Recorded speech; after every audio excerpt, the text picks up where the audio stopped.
नमस्ते, नमस्कार, जय हिंद दोस्तों। आप सभी का बहुत बहुत स्वागत है आपके अपने प्लेटफॉर्म शशि शरण सर ऑफिशियल पर। साथियों, एक नए चैनल पर मुलाकात हो रही है, एक नए ऊर्जा के साथ, जहां भारतवर्ष की तमाम ऐसी परीक्षाएं जो टीचिंग एग्जाम से संबंधित है, उनके साथ साथ अन्य प्रतियोगी परीक्षाओं की लगातार वीडियोस मिलेंगी। इस चैनल पर आपको मेरी history, geography, polity, economy, science, current affairs, सारे सब्जेक्ट्स के वीडियोस जो मैं आपके लिए बनाऊंगा वो इस चैनल पर उपलब्ध होगा।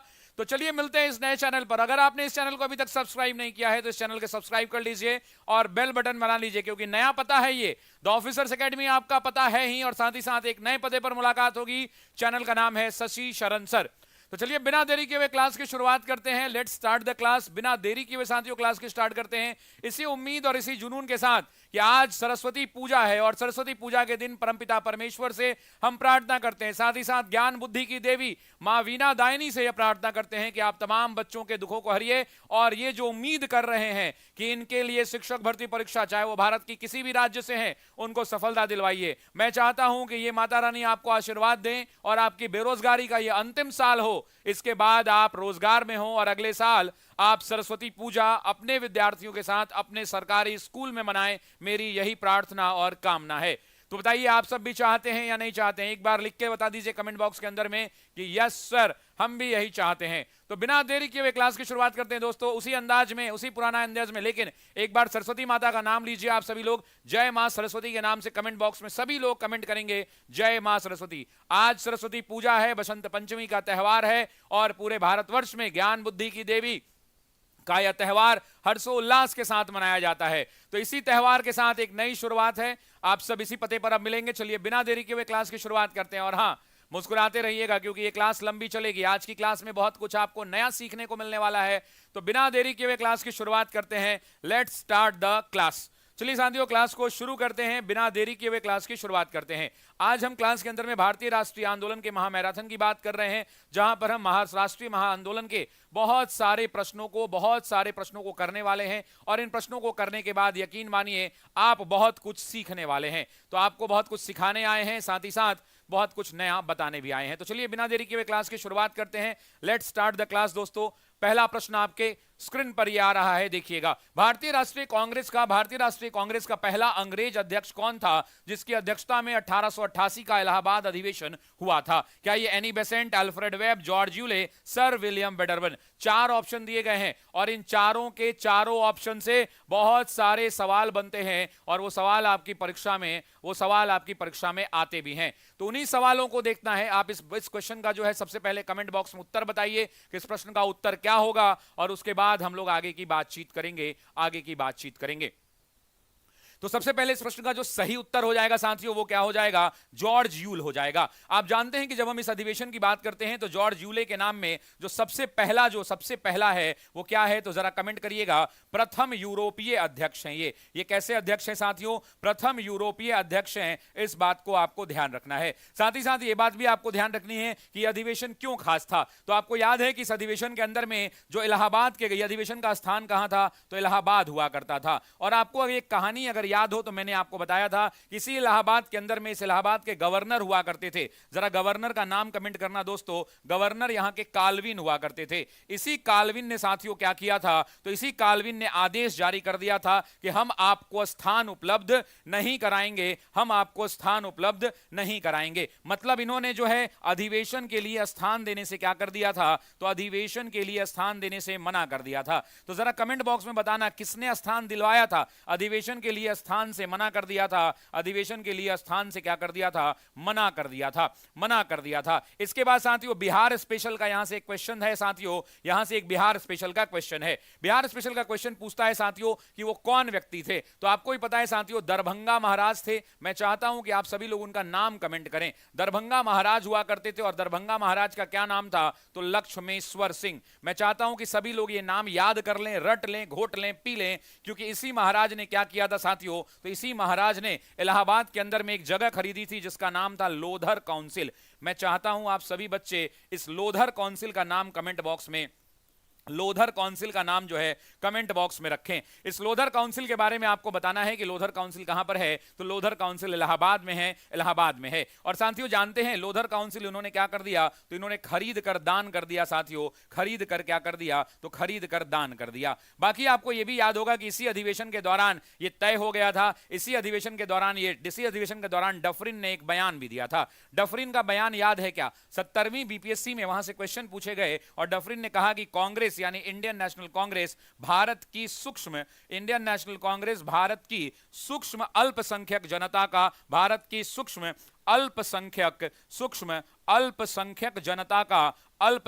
जनता का क्या करती है, तो अल्पसंख्यक जनता का प्रतिनिधित्व करती है। आपसे एग्जाम में सवाल पूछेगा कि भाई किसने ये स्टेटमेंट दिया था, अल्पसंख्यक जनता का प्रतिनिधित्व करती है, ये स्टेटमेंट किसका था साथियों, तो ये स्टेटमेंट लॉर्ड डफरिन का था। अच्छा, डफरिन से एक और सवाल आएगा, मैं चाहता हूं कि आप उस प्रश्न का उत्तर कमेंट बॉक्स में दे। आपसे मैं उत्तर चाहता हूं, जरा बताइए कि जब डफरिन के बारे में सवाल पूछा जाएगा तो आपसे पूछेगा कि लॉर्ड डफरिन का कार्यकाल कब से कब तक, जरा कमेंट करके बताना लॉर्ड डफरिन का कार्यकाल कब से कब तक, तो 84 से 88 तक। एक जरा पीछे चलना भैया, इससे एक जरा मेरे भाई पीछे चलना और बताना कि डफरिन से ठीक पहले कौन, तो आप भी जानते हैं लॉर्ड रिपन हुआ करते थे। लॉर्ड रिपन का जब एग्जाम में कार्यकाल पूछे तो 1880 से लेकर 84 तक का टाइम पीरियड। इनसे भी पहले अगर पूछ दे कि कौन थे तो कहना हम ऑफिसर्स एकेडमी वाले हैं, हम शशि शरण सर के विद्यार्थी हैं। और इसके पहले हुआ करते थे भारत के क्रूरतम viceroy lord Lytton. Lord Lytton का कार्यकाल कब से, तो 1876 से लेकर 1880 तक। एक और मैं पूछना चाहता हूं, क्या आप कमेंट बॉक्स में उसका उत्तर देंगे भाई,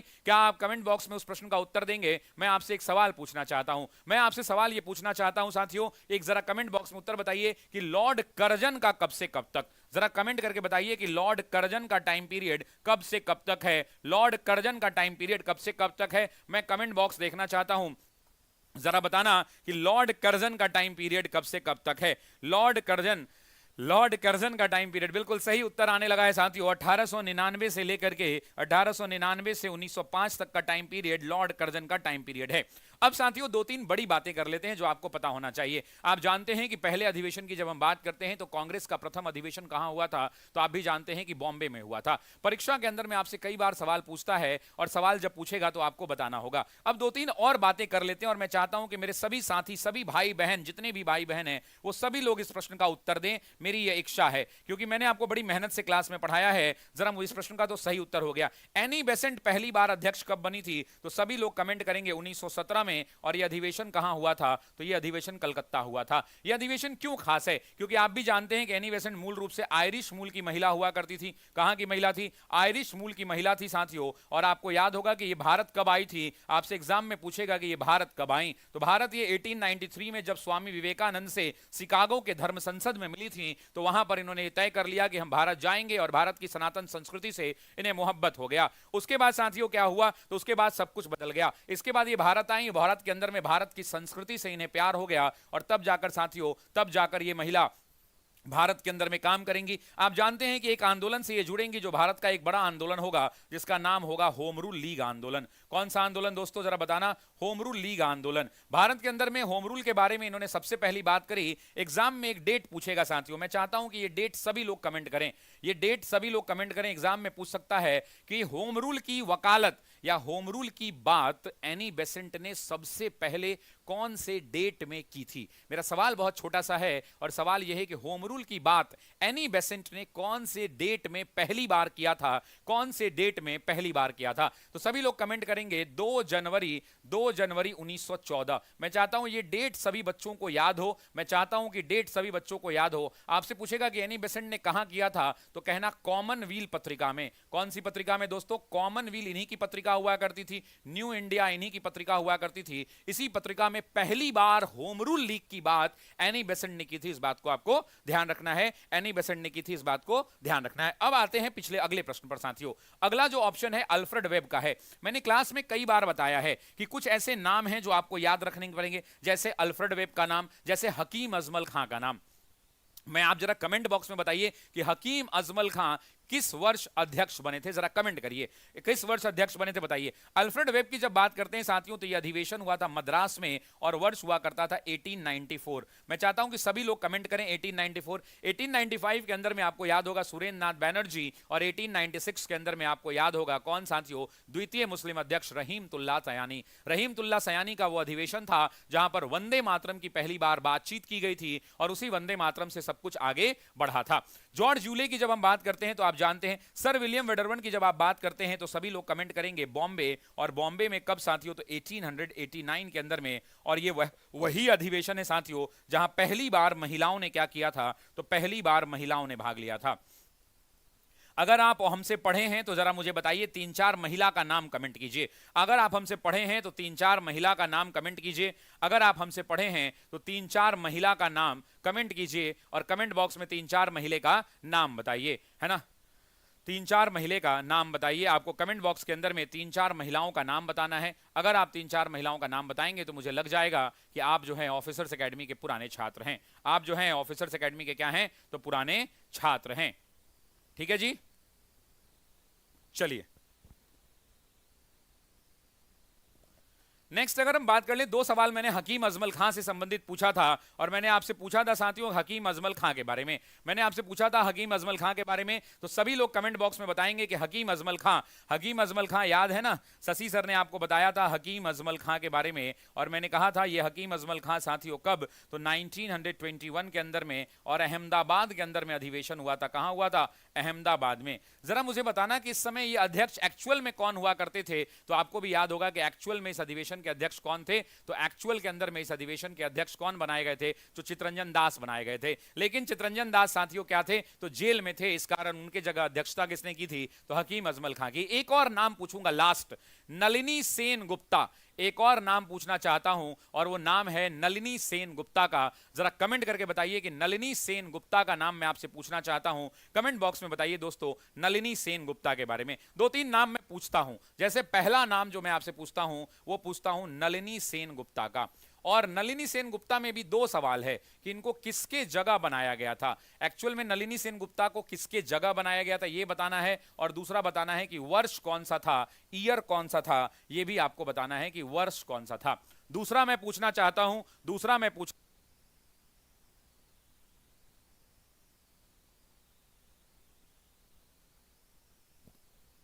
नलिनी सेन गुप्ता के अलावा जो है मैं दूसरा नाम एक और पूछना चाहता हूं। अगर आप ऑफिसर्स एकेडमी के छात्र हैं तो जरा मुझे बताइए कि सरदार वल्लभ भाई पटेल, सरदार वल्लभ भाई पटेल की जब हम बात करते हैं साथियों, तो सरदार वल्लभ भाई पटेल किस अधिवेशन के अध्यक्ष बने थे, सरदार वल्लभ भाई पटेल किस अधिवेशन के अध्यक्ष बने थे। आपको यह बताना है कि सरदार वल्लभ भाई पटेल किस अधिवेशन के अध्यक्ष बने थे। जरा कमेंट करके बताइए सरदार वल्लभ भाई पटेल, सरदार वल्लभ भाई पटेल के बारे में आपको पूछ रहा है कि सरदार वल्लभ भाई पटेल किस अधिवेशन के अध्यक्ष बने थे। तो दोनों प्रश्न का उत्तर यहां पर सबसे पहले आप बातचीत करेंगे 1933 का, और ये बने किसके जगह पे थे, तो याद रखिएगा ये मदन मोहन मालवीय के स्थान पे, मदन मोहन मालवीय के स्थान पे, इस बात को ध्यान रखेंगे। साथ ही साथ साथियों जब हम बात करते हैं सरदार वल्लभ भाई पटेल का, तो आपको स्थान याद होगा दोस्तों कराची, और वर्ष भी याद होगा साथियों 1931। ये वही अधिवेशन है, ये वही अधिवेशन है दोस्तों जहां पर क्या हुआ था, तो जहां पर साथियों तिरंगा झंडा चरखा लगा फहराया गया था,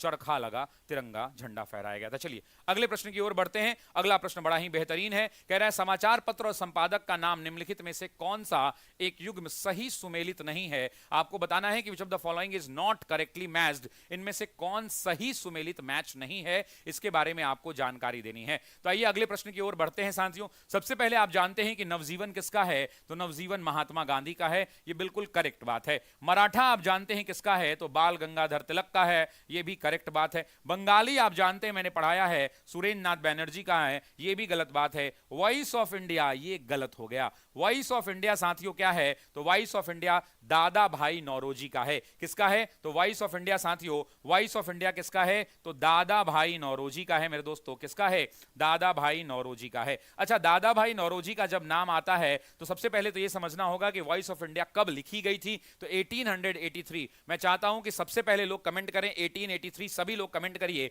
दादा भाई नौरोजी और 1883 साथियों 1883। अच्छा, एक और बात आपको बताना होगा, जब दादा भाई नौरोजी की बात आई है तो यहां से 5 सवाल पूछे जाते हैं। 5 सवाल, 5 नहीं 8 सवाल बनते हैं। मैं चाहता हूं कि ऑल 8 सवाल जितने बनते हैं उन सभी सवालों को यहां पे आपको बता दूं।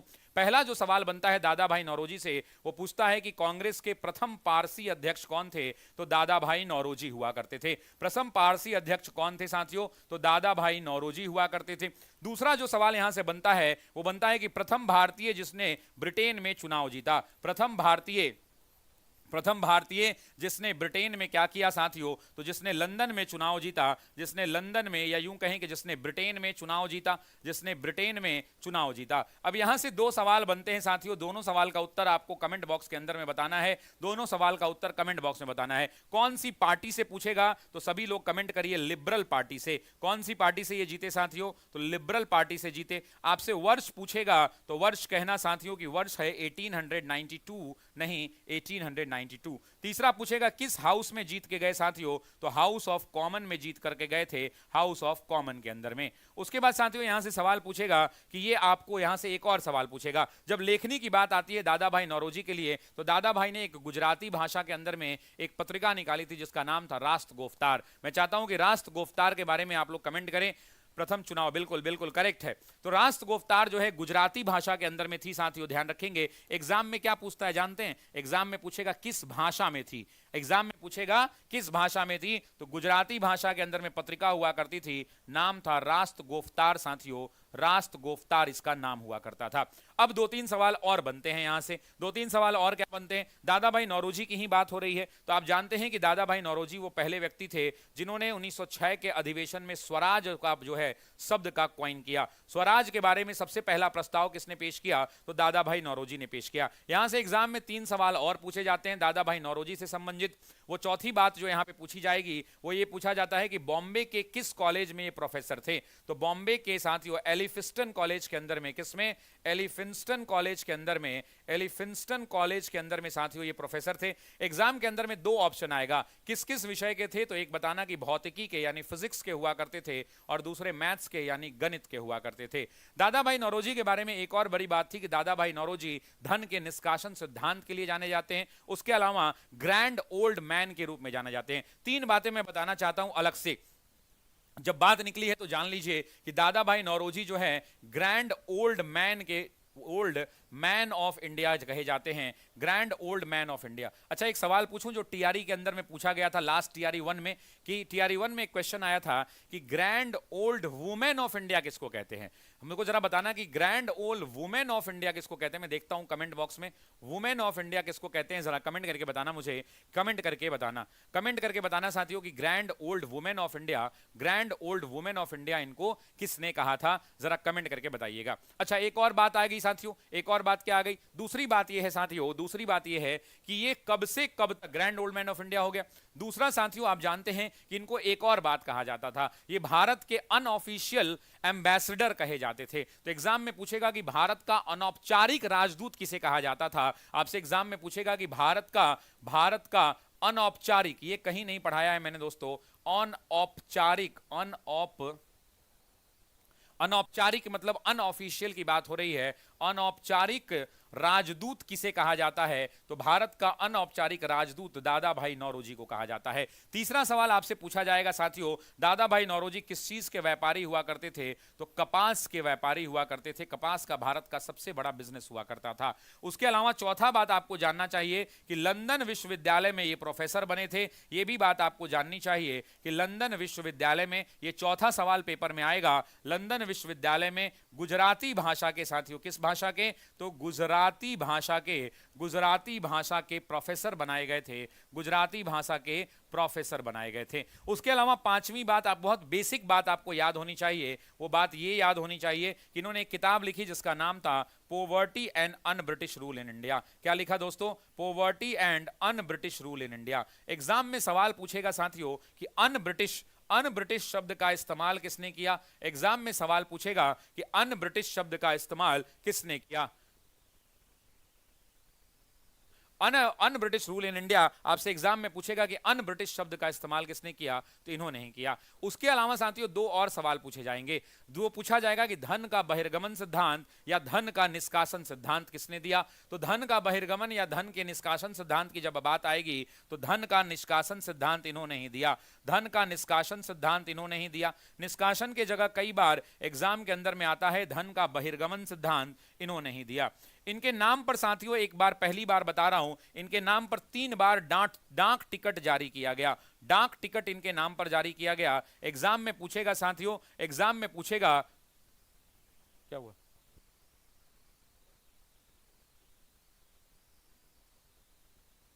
एग्जाम में आपसे पूछेगा कि डाक टिकट कब कब इनके नाम पर लॉन्च किया गया। तो पहली बार साथियों 1963 के अंदर में 3 बार किया गया। पहली बार 1963 के अंदर में, दूसरा 1997 में, दूसरा 1997 में, 1997 में, और तीसरा 2017 के अंदर में नरेंद्र मोदी की सरकार ने इनके ऊपर डाक टिकट जारी किया। आपसे एग्जाम में पूछ सकता है कि ये कितनी बार अध्यक्ष बने साथियों कांग्रेस के, तो ये एग्जाम का पूछा हुआ सवाल है। 3 बार ये कांग्रेस के अध्यक्ष बने। जरा ट्रिक बताना, मैंने आपको क्लास में ट्रिक बता रखा है। ट्रिक है CLC। क्या ट्रिक है भाई?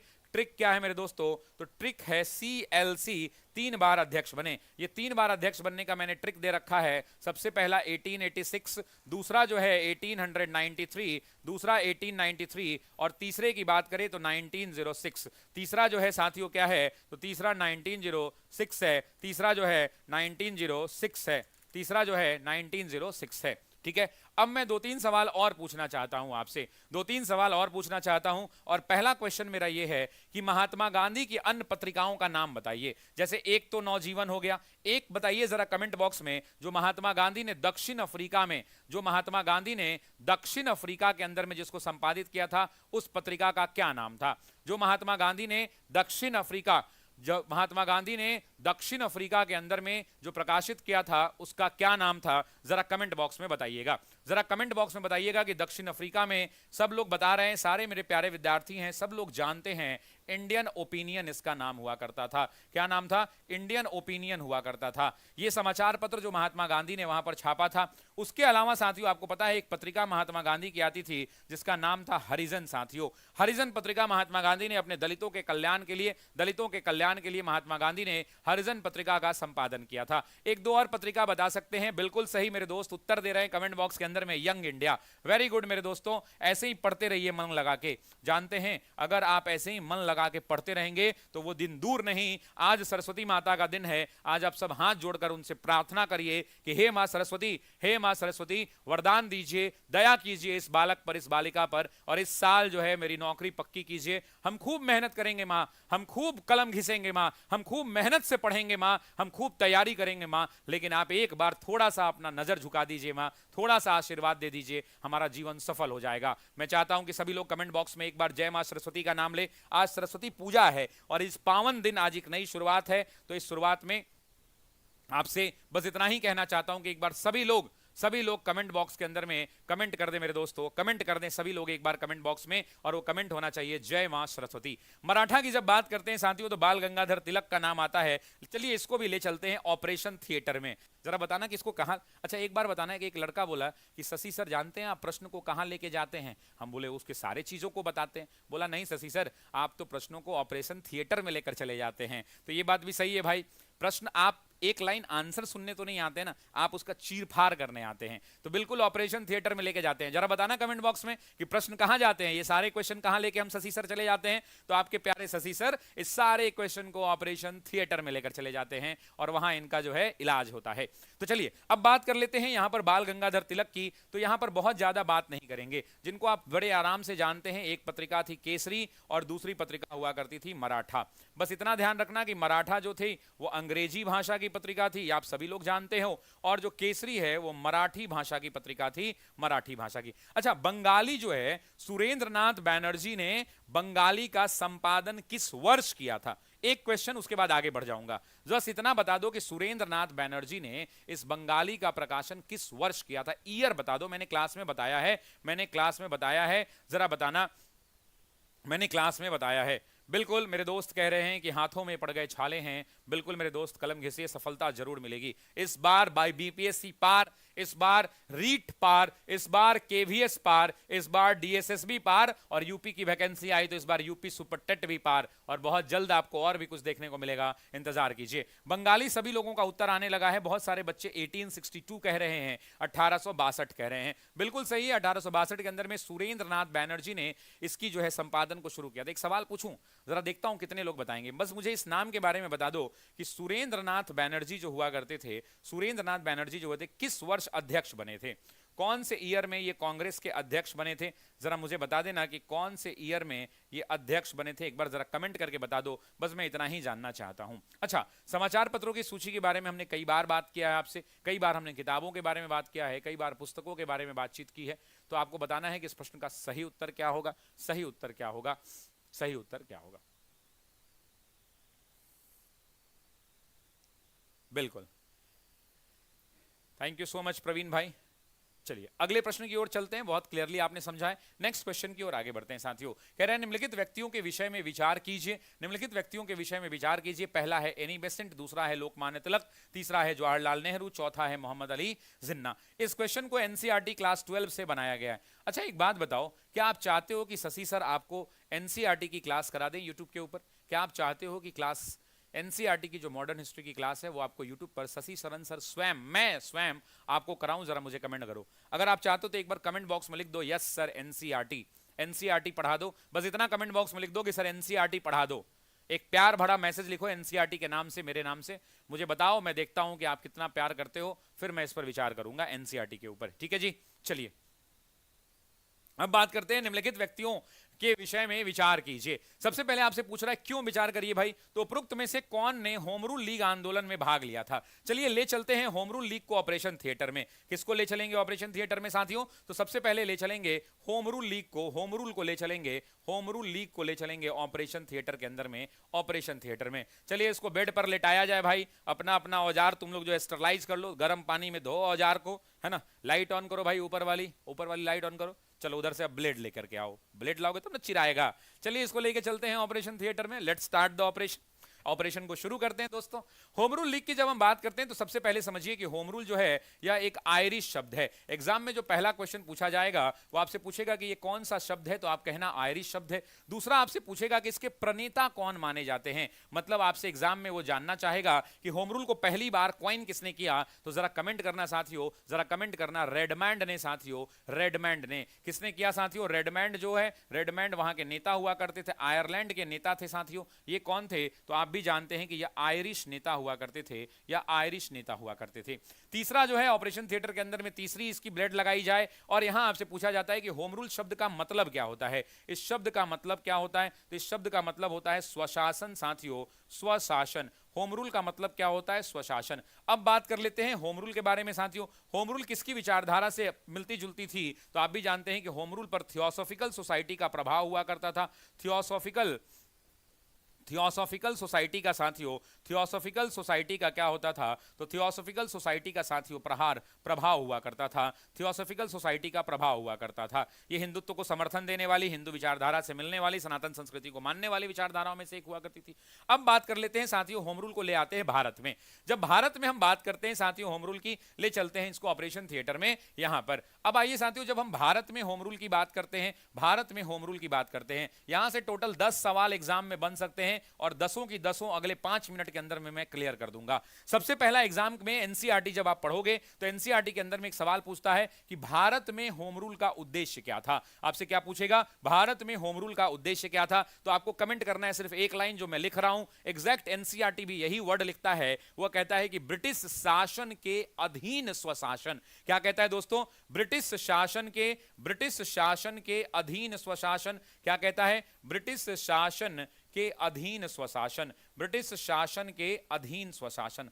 अगर एग्जाम के अंदर में तुम सिर्फ स्वशासन कह दोगे वो कुछ हद तक सही है, लेकिन जो एनसीईआरटी का वर्ड है वो कहता है ब्रिटिश शासन के अधीन स्वशासन की मांग जो है ये भारत के अंदर में की जाती है। अब सवाल ये उठता है कि भारत में सबसे पहले भारत में सबसे पहले इसकी आवाज कहां उठती है? भारत में सबसे पहले कहां साथियों? तो भारत में सबसे पहले कौन उठाता है? तो ये जो ऊपर वाला नाम है साथियों, जिसका नाम है एनी बेसेंट साथियों। कौन? Annie Besant. यही एनी बेसेंट इसको उठाती हैं। अब अगला सवाल आपसे पूछा जाएगा कि ये जो एनी बेसेंट है कब उठाती हैं? तो सभी मेरे साथी जानते हैं 2 जनवरी 1914 के दिन ये एक पत्रिका है इनकी अपनी, जिस पत्रिका का नाम है साथियों कॉमनवील। क्या नाम है? कॉमनवील। उसी पत्रिका के अंदर में ये एक लेख लिखती हैं और बताती हैं कि भारत में होम रूल की आवश्यकता है। लेकिन आपको याद होगा इसी टाइम पीरियड में तिलक जेल से छूट कर निकले थे। अब सवाल ये उठता है, आपके मन में एक सवाल आएगा कि अगर होम रूल का उद्देश्य साथियों, भारत के अंदर में होम रूल का उद्देश्य स्वशासन की प्राप्ति था, तो मेरा एक छोटा सा सवाल है आपसे जो मैं पूछना चाहता हूं, और वो सवाल ये है कि कांग्रेस का वो कौन सा अधिवेशन था? कांग्रेस का वो कौन सा अधिवेशन था जहां पर होम रूल की यानी स्वशासन की मांग की गई थी? कांग्रेस का वो कौन सा अधिवेशन था जहां स्वशासन की मांग की गई थी? कहां पे मांग की गई थी? इसको चलिए ले चलते हैं ऑपरेशन थिएटर के अंदर में साथियों। आइए बातचीत करते हैं होम रूल की। आइए साथियों किसकी बातचीत करते हैं? तो हम बातचीत करते हैं साथियों होम रूल लीग आंदोलन की। होम रूल लीग आंदोलन की साथियों, जब आप साथियों भारत के अंदर में होम रूल लीग की बात करते हैं तो भारत के अंदर में 2 तरह के होम रूल लीग हैं। पहला जो है कौन सा है? तो पहला आप भी जानते हैं बाल गंगाधर तिलक का है साथियों, और दूसरे की जब आप बात करेंगे तो दूसरा साथियों एनी बेसेंट का है। दूसरा किसका है? एनी बेसेंट का है। आपसे एग्जाम में पूछेगा कि तिलक ने इसकी शुरुआत कब की? तो आप जानते हैं आप क्या कहेंगे? आप कहेंगे 28 अप्रैल। अप्रैल डेट सब लोग कमेंट कीजिए, डेट एग्जाम में पूछा जाता है 1916 को। और दूसरा आपसे पूछेगा इन्होंने कब शुरुआत की? तो आप कहेंगे 3 सितंबर 1916।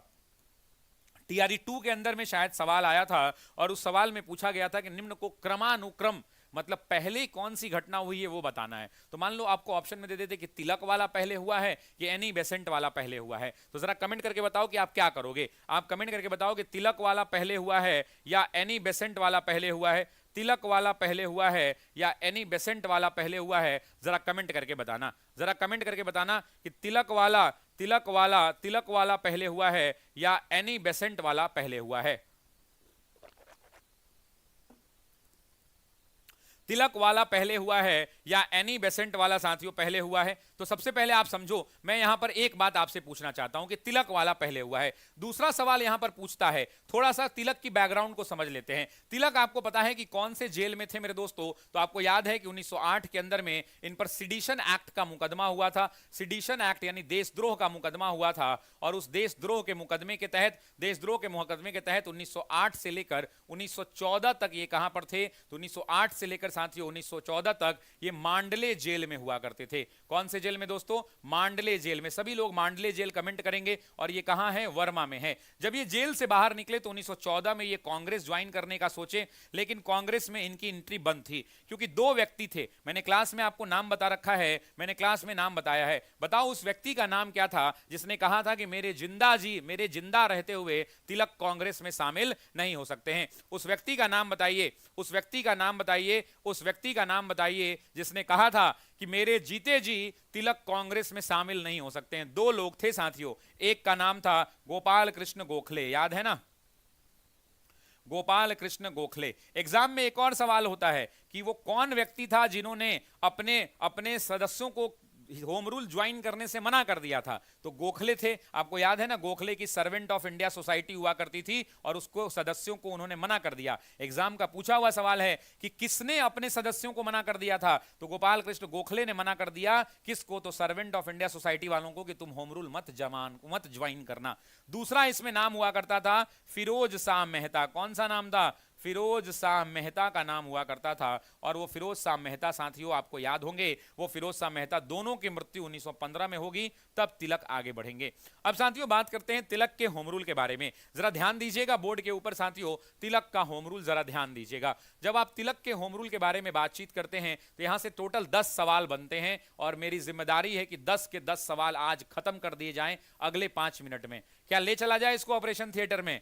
इसको ले चला जाए ऑपरेशन थिएटर में तिलक को। तिलक के इस होम रूल को ले चलें ऑपरेशन थिएटर में। एक मेरे भाई पूछ रहे हैं कि सर पहली बार इसकी बातचीत कब हुई थी। देख मेरे भाई, आपने अच्छा सवाल पूछा है। ऐसे विद्यार्थी मुझे बेहद पसंद हैं जो ऐसे सवाल पूछते हैं। देखो, होम रूल की जब बात करते हैं साथियों, तो अधिवेशन हुआ करता था 1905 का अधिवेशन हुआ था साथियों बनारस में। वेरी गुड क्वेश्चन मेरे दोस्त, बहुत अच्छी पढ़ाई कर रहे हो आप। और अध्यक्ष थे गोखले।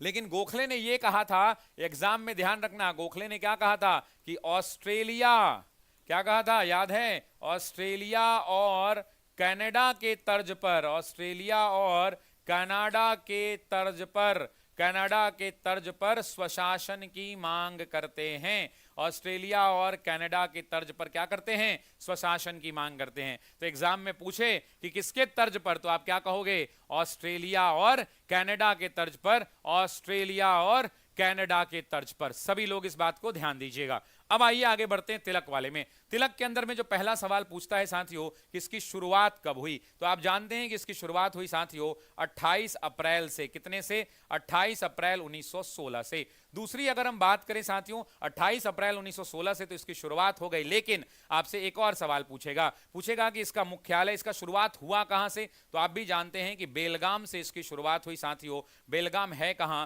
तो एग्जाम में बताना कि बेलगाम कर्नाटक के अंदर में है। दूसरा आपसे पूछेगा कि इनका मुख्यालय कहां था। मैं चाहता हूं कि सभी लोग इसका मुख्यालय कमेंट करें, और इसका मुख्यालय हुआ करता था साथियों पूना। और पूना कहां है, तो आप भी जानते हैं कि यह महाराष्ट्र में है साथियों, महाराष्ट्र में है। चौथा आपसे पूछता है कि इसके अध्यक्ष कौन बनाए गए थे। एग्जाम में पूछेगा कि इसके अध्यक्ष कौन बनाए गए थे, तो जरा आप कमेंट करो कौन बनाए गए थे इसके अध्यक्ष।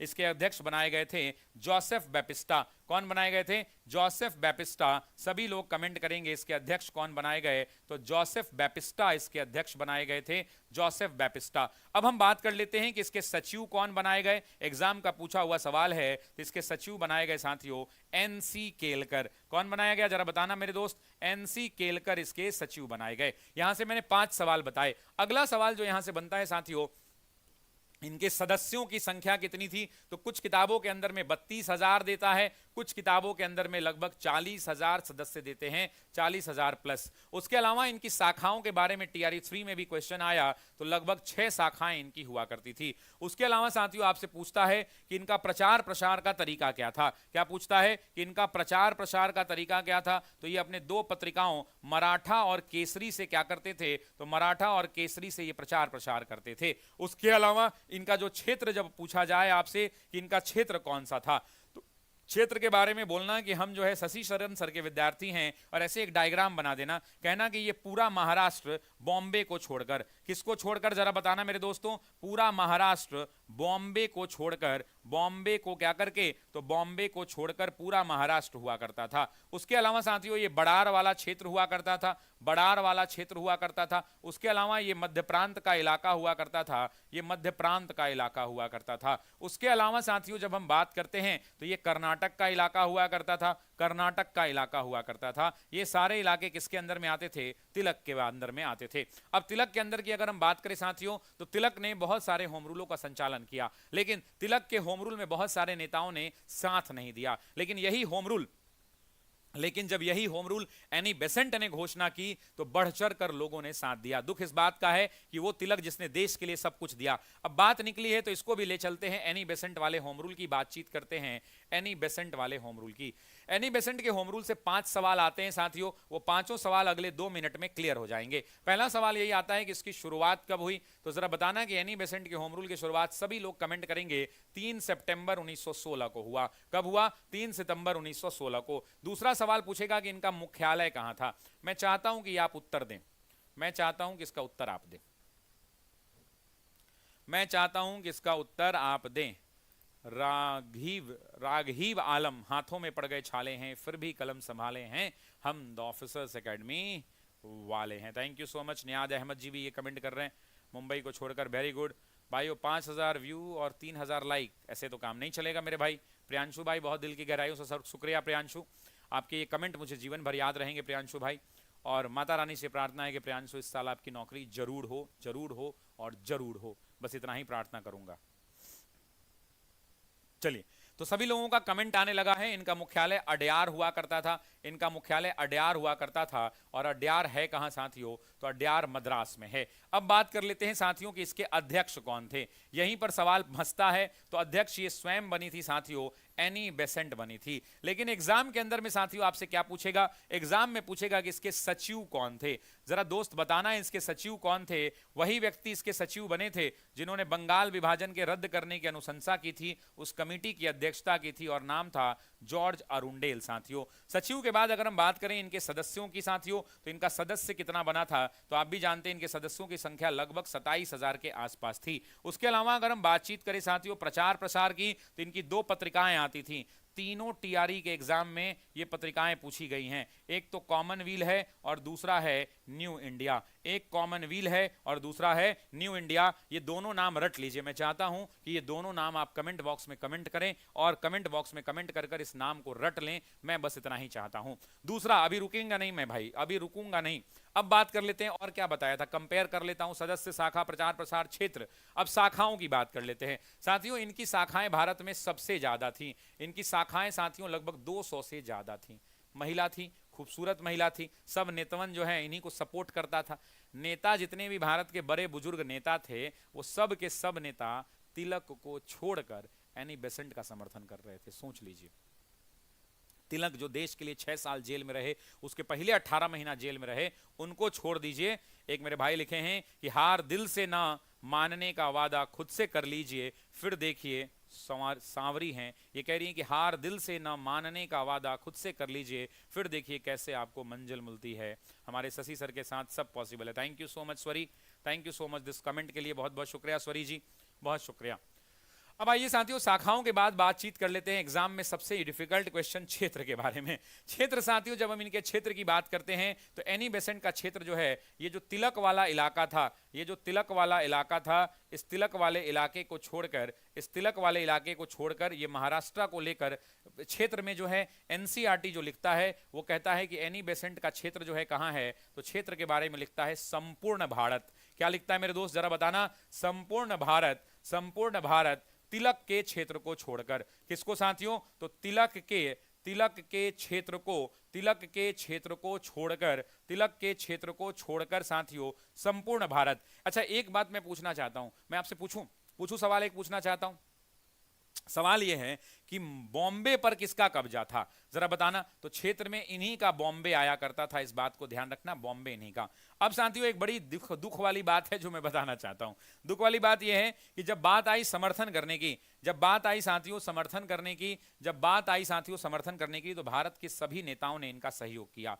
जैसे सबसे पहला नाम मोहम्मद अली जिन्ना का है। मोहम्मद अली जिन्ना एग्जाम में अलग से जब आप घटना चक्र बनाएंगे तो आपको पीसीएस वाले एग्जाम में मिलेगा कि मोहम्मद अली जिन्ना ने इनका समर्थन किया। जी हां दोस्तों, मुस्लिम लीग के नेता मोहम्मद अली जिन्ना, जिन्होंने 1913 में मुस्लिम लीग को ज्वाइन किया, पेशे से वकील हुआ करते थे। पेशे से साथियों क्या थे, तो आपको भी वकील है। जब क्लास 12 वाली एनसीईआरटी पढ़ेंगे तो आपको पता चलेगा कि ये गुजरात के रहने वाले थे, ये गुजराती मूल के व्यक्ति हुआ करते थे, गुजराती मूल के रहने वाले व्यक्ति हुआ करते थे बाप दादा इनके। उसके अलावा इन्होंने वकालत की पढ़ाई लंदन में की थी। वकील बनने के बाद साथियों ये बॉम्बे आए थे, और बॉम्बे के बाद इन्होंने 1906 में कांग्रेस ज्वाइन किया था, इंडियन नेशनल कांग्रेस। मतलब क्या कि इंडियन नेशनल कांग्रेस के इस अधिवेशन में वो दादा भाई नौरोजी, या डायरेक्टली लिख दूं कि 1916 के अंदर में नौरोजी के सचिव के रूप में ज्वाइन हुए थे, नौरोजी के सेक्रेटरी के रूप में ज्वाइन हुए थे। लेकिन धीरे धीरे ये कांग्रेस में रहे, और अंततः 1913 के अंदर में इनका दिमाग बदल गया, और ये 1913 में साथियों मुस्लिम लीग से जुड़ गए।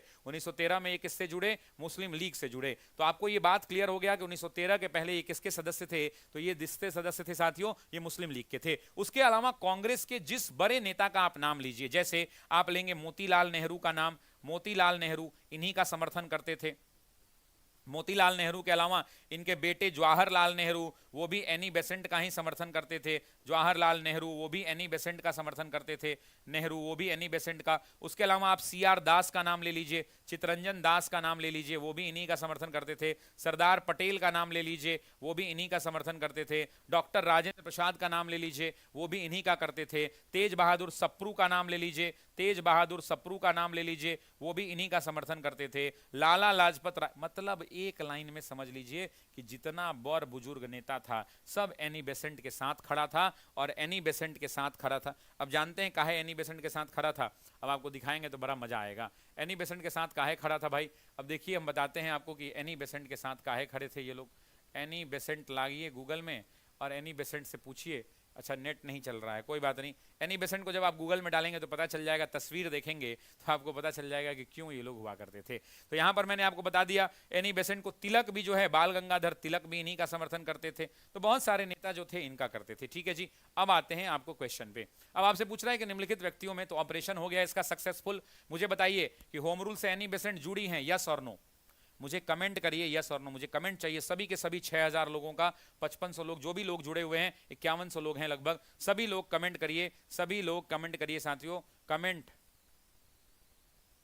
एक हैं शिवम यादव, शिवम यादव जी, मां सरस्वती का आशीर्वाद आप पर बना रहे शिवम। एक हाथ में जिम्मेदारियां दूजे में सपने पाले हैं, जज्बा शिक्षक बनने का है जो अब पूरा करने वाले हैं। रोकने वालों सुनो अब ना रुकने वाले हैं, क्योंकि हाथों में पड़ गए छाले हैं, फिर भी कलम संभाले हैं, हम द ऑफिसर्स एकेडमी वाले हैं। बिल्कुल, thank you so much Shivam Yadav ji. अभी शिवम क्या करेगा, काट के शॉर्ट्स लगाएगा और फिर हमको जो है टैग करेगा इंस्टाग्राम पे। ठीक है, देखिए भाई मेरी टीम जितने भी लोग इंस्टाग्राम पे @शशि शरण सर ऑफिशियल, शशि शरण सर ऑफिशियल पे जितने लोग हमको टैग करते हैं सबका पोस्ट अप्रूव कर दीजिए, सबका पोस्ट अप्रूव कर दीजिए। येलो कलर का शर्ट वाला जो है प्रोफाइल है ना, टी शर्ट वाला, उसमें सबका अप्रूव कर दीजिए। सारे बच्चे मोहब्बत करते हैं आज, आज सबका अप्रूव जितने लोग टैग करेंगे। अब सुनना जरा, मुझे बताओ एनी बेसेंट थी या नहीं? यस थी साथियों। दूसरा मैं आपसे पूछना, लोकमान्य तिलक थे या नहीं? बिल्कुल थे। जवाहरलाल नेहरू थे, इनके पिता मोतीलाल भी थे, मोतीलाल भी थे। मोहम्मद अली जिन्ना थे। आंसर क्या हो जाएगा? 1 2 3 4, करेक्ट आंसर इज डी विकल्प। मुझे बताइए कि होम रूल सबका क्लियर हो गया कि नहीं? एक भाई क्या पूछ रहे हैं, सर एक क्वेश्चन था, बहुत परेशान हो गुरुजी, 24-26 में बीएड कर रहे हैं, ओपन से इसी सेशन में पीजी होगा या नहीं?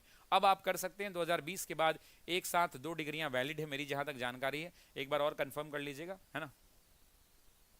ऑफिसर एकेडमी छोड़ दिया है क्या सर? पागल हो क्या जी, ऑफिसर एकेडमी तो हमारा है, ऑफिसर एकेडमी कैसे छोड़ देंगे? अरे ऑफिसर एकेडमी हमरे भाई, कल मिलेंगे ऑफिसर एकेडमी पर, सुबह सुबह, रात में, दोपहर में। अब तो दिन भर मुलाकात होगी, अब तो ऑफिसर एकेडमी पर दिन भर मुलाकात होगी। ऑफिसर एकेडमी तो हमरे है, तो हम कैसे ऑफिसर एकेडमी छोड़ देंगे रे भाई, क्या बात करते हो? अरे ऑफिसर एकेडमी तो यार खून खून में बसता है, रगों में दौड़ता है ऑफिसर एकेडमी। एक एक रोआ ऑफिसर एकेडमी के नाम पर है ना, एक एक रोआ ऑफिसर एकेडमी के नाम पर है। क्या बात करते हो? कुछ भी बोल देते हो यार, कुछ भी। भाई मेरा ही है ऑफिसर्स एकेडमी, ठीक है। मेरा इन द सेंस कि आप बच्चों का ये ऑफिसर्स एकेडमी, हम तमाम शिक्षकों का ऑफिसर्स एकेडमी है, ठीक है। टीआरई 3 में सर, मेरा टीआरई 3 में हुआ, जिसका पूरा क्रेडिट द ऑफिसर एकेडमी और शशि शरण सर को जाता है। Thank you so much, thank you, thank you so much. हम लोग ओरिजिनल ऑफिसर एकेडमी वाले हैं, हम लोग ओरिजिनल ऑफिसर एकेडमी वाले हैं, बिल्कुल मेरे भाई। मैथ स्टडी फॉर, बिल्कुल।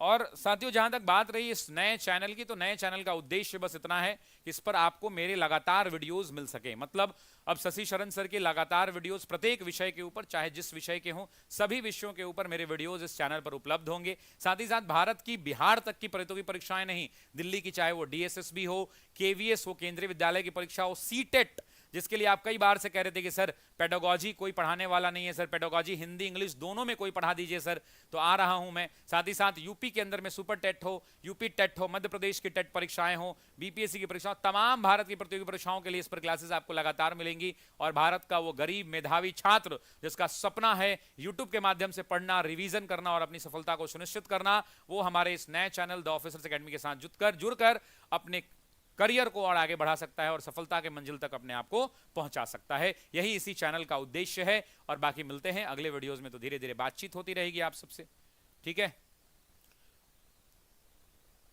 चलिए अब चलते हैं अगले प्रश्न की ओर साथियों। बहुत ज्यादा ऑपरेशन करा दिया आपने। नेक्स्ट निम्नलिखित में से कौन सा कथन आर्य समाज एवं स्वामी दयानंद सरस्वती, आर्य समाज एवं स्वामी दयानंद सरस्वती से संबंधित सही है? आपसे क्या कह रहे हैं कि निम्न में से कौन सा क्वेश्चन सही है, किससे संबंधित? तो स्वामी दयानंद सरस्वती और आर्य समाज से संबंधित पूछ रहा है कि कौन सा सही है। आइए देखते हैं। कह रहे हैं कि स्वामी, कथन ए है, कथन ए है, कह रहे हैं स्वामी दयानंद सरस्वती का मूल नाम मूल शंकर तिवारी था।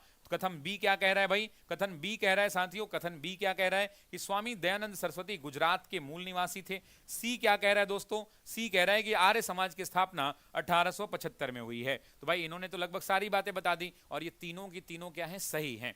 अब मैं दो तीन बातें और बताता हूं। स्वामी दयानंद सरस्वती का जो मूल स्थान है जन्म का, वो तो आप जानते ही हैं कि इनका मूल नाम इनका मूल नाम मूल शंकर ही था। और ये भारत में कहां पैदा हुए थे साथियों, जरा बताना, सभी लोग जरा कमेंट करना। ये गुजरात में पैदा हुए थे। अब आपसे पूछा जाएगा कि गुजरात के किस जिले में पैदा हुए थे, तो आप कहना मोरबी जिले में पैदा हुए थे। सभी लोग कमेंट करो तो जरा, मोरबी जिले में पैदा हुए थे। अब आपसे पूछेगा कि मोरबी जिले में किस गांव में पैदा हुए थे, तो याद रखना पिछली क्लास में बताया था टंकारा। कौन सा? टंकारा साथियों, टंकारा। एक सवाल पूछा आपसे एग्जाम के अंदर में कि इन्होंने कितने वर्ष की आयु में अपना घर छोड़ दिया साथियों, तो याद रखेंगे इन्होंने लगभग अपने घर को 21 वर्ष कहीं कहीं मिलेगा और कहीं कहीं 22 वर्ष मिलेगा। कहीं कहीं 21 वर्ष मिलेगा, कहीं कहीं 22 वर्ष की आयु में इन्होंने क्या कर दिया, तो 22 वर्ष की आयु में घर को छोड़ दिया, आयु में घर छोड़ दिया। आपको याद होगा साथियों, आपको याद होगा इनका एक फेमस कथन है साथियों, इसी व्यक्ति का है। कौन सा कथन? आपको याद होगा कि इन्होंने लेक्स लॉ की अधिनियम का विरोध किया था। किस अधिनियम का? लेक्स लॉ की अधिनियम, याद है ना? लेक्स लॉ की अधिनियम क्लास में पढ़ा रखा है। इसी लेक्स लॉ की अधिनियम का विरोध किया और अधिनियम का विरोध करने के बाद और इसी विरोध के बाद एक नारा दिया था साथियों, और वो नारा क्या था? वेदों की ओर लौटो। जरा बताना, सभी लोग कमेंट बॉक्स में लिखो, बैक टू वेदास, वेदों की ओर लौटो साथियों, वेदों की ओर लौटो। जो है वेदों की ओर लौटो, इसका क्या था? तो वेदों की ओर लौटो इसका नारा हुआ करता था। यस और नो? वेदों की ओर लौटो इसका नारा था या नहीं था? जरा बताना मुझे, वेदों की ओर लौटो इसका नारा था या नहीं था? जरा कमेंट करके बताना कि वेदों की ओर लौटो इसका नारा था या नहीं था। सभी लोग कमेंट करेंगे कि वेदों की ओर लौटो इसका नारा था कि नहीं था। अब आते हैं बात, ये क्यों घर से दूर चले गए? तो 22 वर्ष या 21 वर्ष की आयु में घर को छोड़ दिया और घर से निकलने के बाद ये भिक्षु के रूप में सन्यासी बनने की प्रक्रिया में आगे निकल गए। मतलब ये धर्म से जुड़ना चाहते थे, धार्मिक खोज में निकल गए, सत्य की खोज में निकल गए, और ये लगभग 25 वर्षों तक पूरे भारत में घूमते रहे। 25 वर्षों तक ये क्या करते रहे? तो पूरे भारत में साथियों 25 वर्षों तक घूमते रहे, और फिर जाकर आपको पता है, फिर जाकर ये धीरे धीरे धीरे धीरे सत्य की खोज में, धार्मिक सत्य की खोज को प्राप्त कर गए। आपको याद होगा कि इन्होंने आर्य समाज की स्थापना की थी, तो ये गुजरात मूल के निवासी थे। ये भी स्टेटमेंट करेक्ट है, ये भी करेक्ट है। आर्य समाज की स्थापना इन्होंने 1875 में की थी। आपको पता है कि आर्य समाज की स्थापना क्यों की थी? तो आप भी जानते हैं कि भारत के अंदर में बहुत सारे सामाजिक और धार्मिक सुधार आंदोलन हुए हैं। आप सभी जानते हैं सामाजिक और धार्मिक सुधार आंदोलन हुए हैं। बिल्कुल, भारत के अंदर में बहुत सारे सामाजिक एवं धार्मिक सुधार आंदोलन हुए हैं। तो अगर आप इस आंदोलन को देखेंगे तो ये धार्मिक सुधार आंदोलनों की सूची में ये सबसे आगे बैठता है। सुधार आंदोलन हुए हैं और धार्मिक सुधार आंदोलनों की सूची में ये सबसे आगे बैठता है। अगर हम इस आंदोलन की बात कर लें तो भारत के अंदर में बहुत सारे धार्मिक सुधारक हुए। 3-4 धार्मिक सुधारकों का नाम बताओ जरा, 3-4 धार्मिक सुधारकों का नाम बताओ, मैं देखता हूं कितने नाम याद है। चलो शुरू करते हैं। मैं एक नाम बताता हूं आपको, आप भी एक नाम बताओ। सबसे पहले अगर मैं बात करूं तो ईश्वर चंद्र विद्यासागर, सामाजिक एवं धार्मिक दोनों बताना है।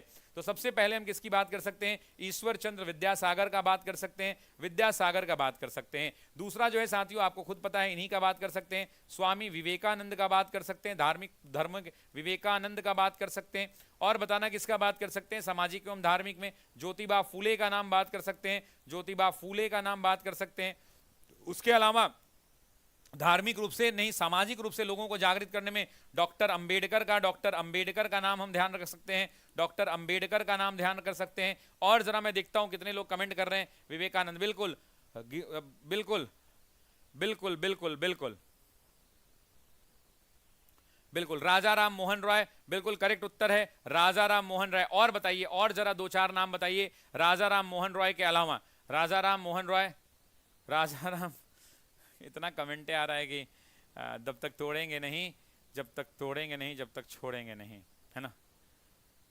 ठीक है, चलिए। तो राजा राम मोहन रॉय बिल्कुल सही बात है साथियों, राजा राम मोहन रॉय, बिल्कुल राजा राम मोहन। अच्छा, राजा राम मोहन रॉय राजा राम मोहन रॉय को राजा राम की राजा की उपाधि किसने दी थी, जरा बताना। राजा की उपाधि किसने दी थी, जरा बताना कि राजा की उपाधि किसने दी थी। इस प्रश्न का जो सही उत्तर हो जाएगा वो ए विकल्प हो जाएगा। लेकिन जरा बताइए कि राजा अकबर द्वितीय अभी तक कमेंट नहीं आ रहा है, अकबर द्वितीय कमेंट नहीं आ रहा है। कैसे बना ऑफिसर्स एकेडमी, बताइए ना सर अपने बारे में।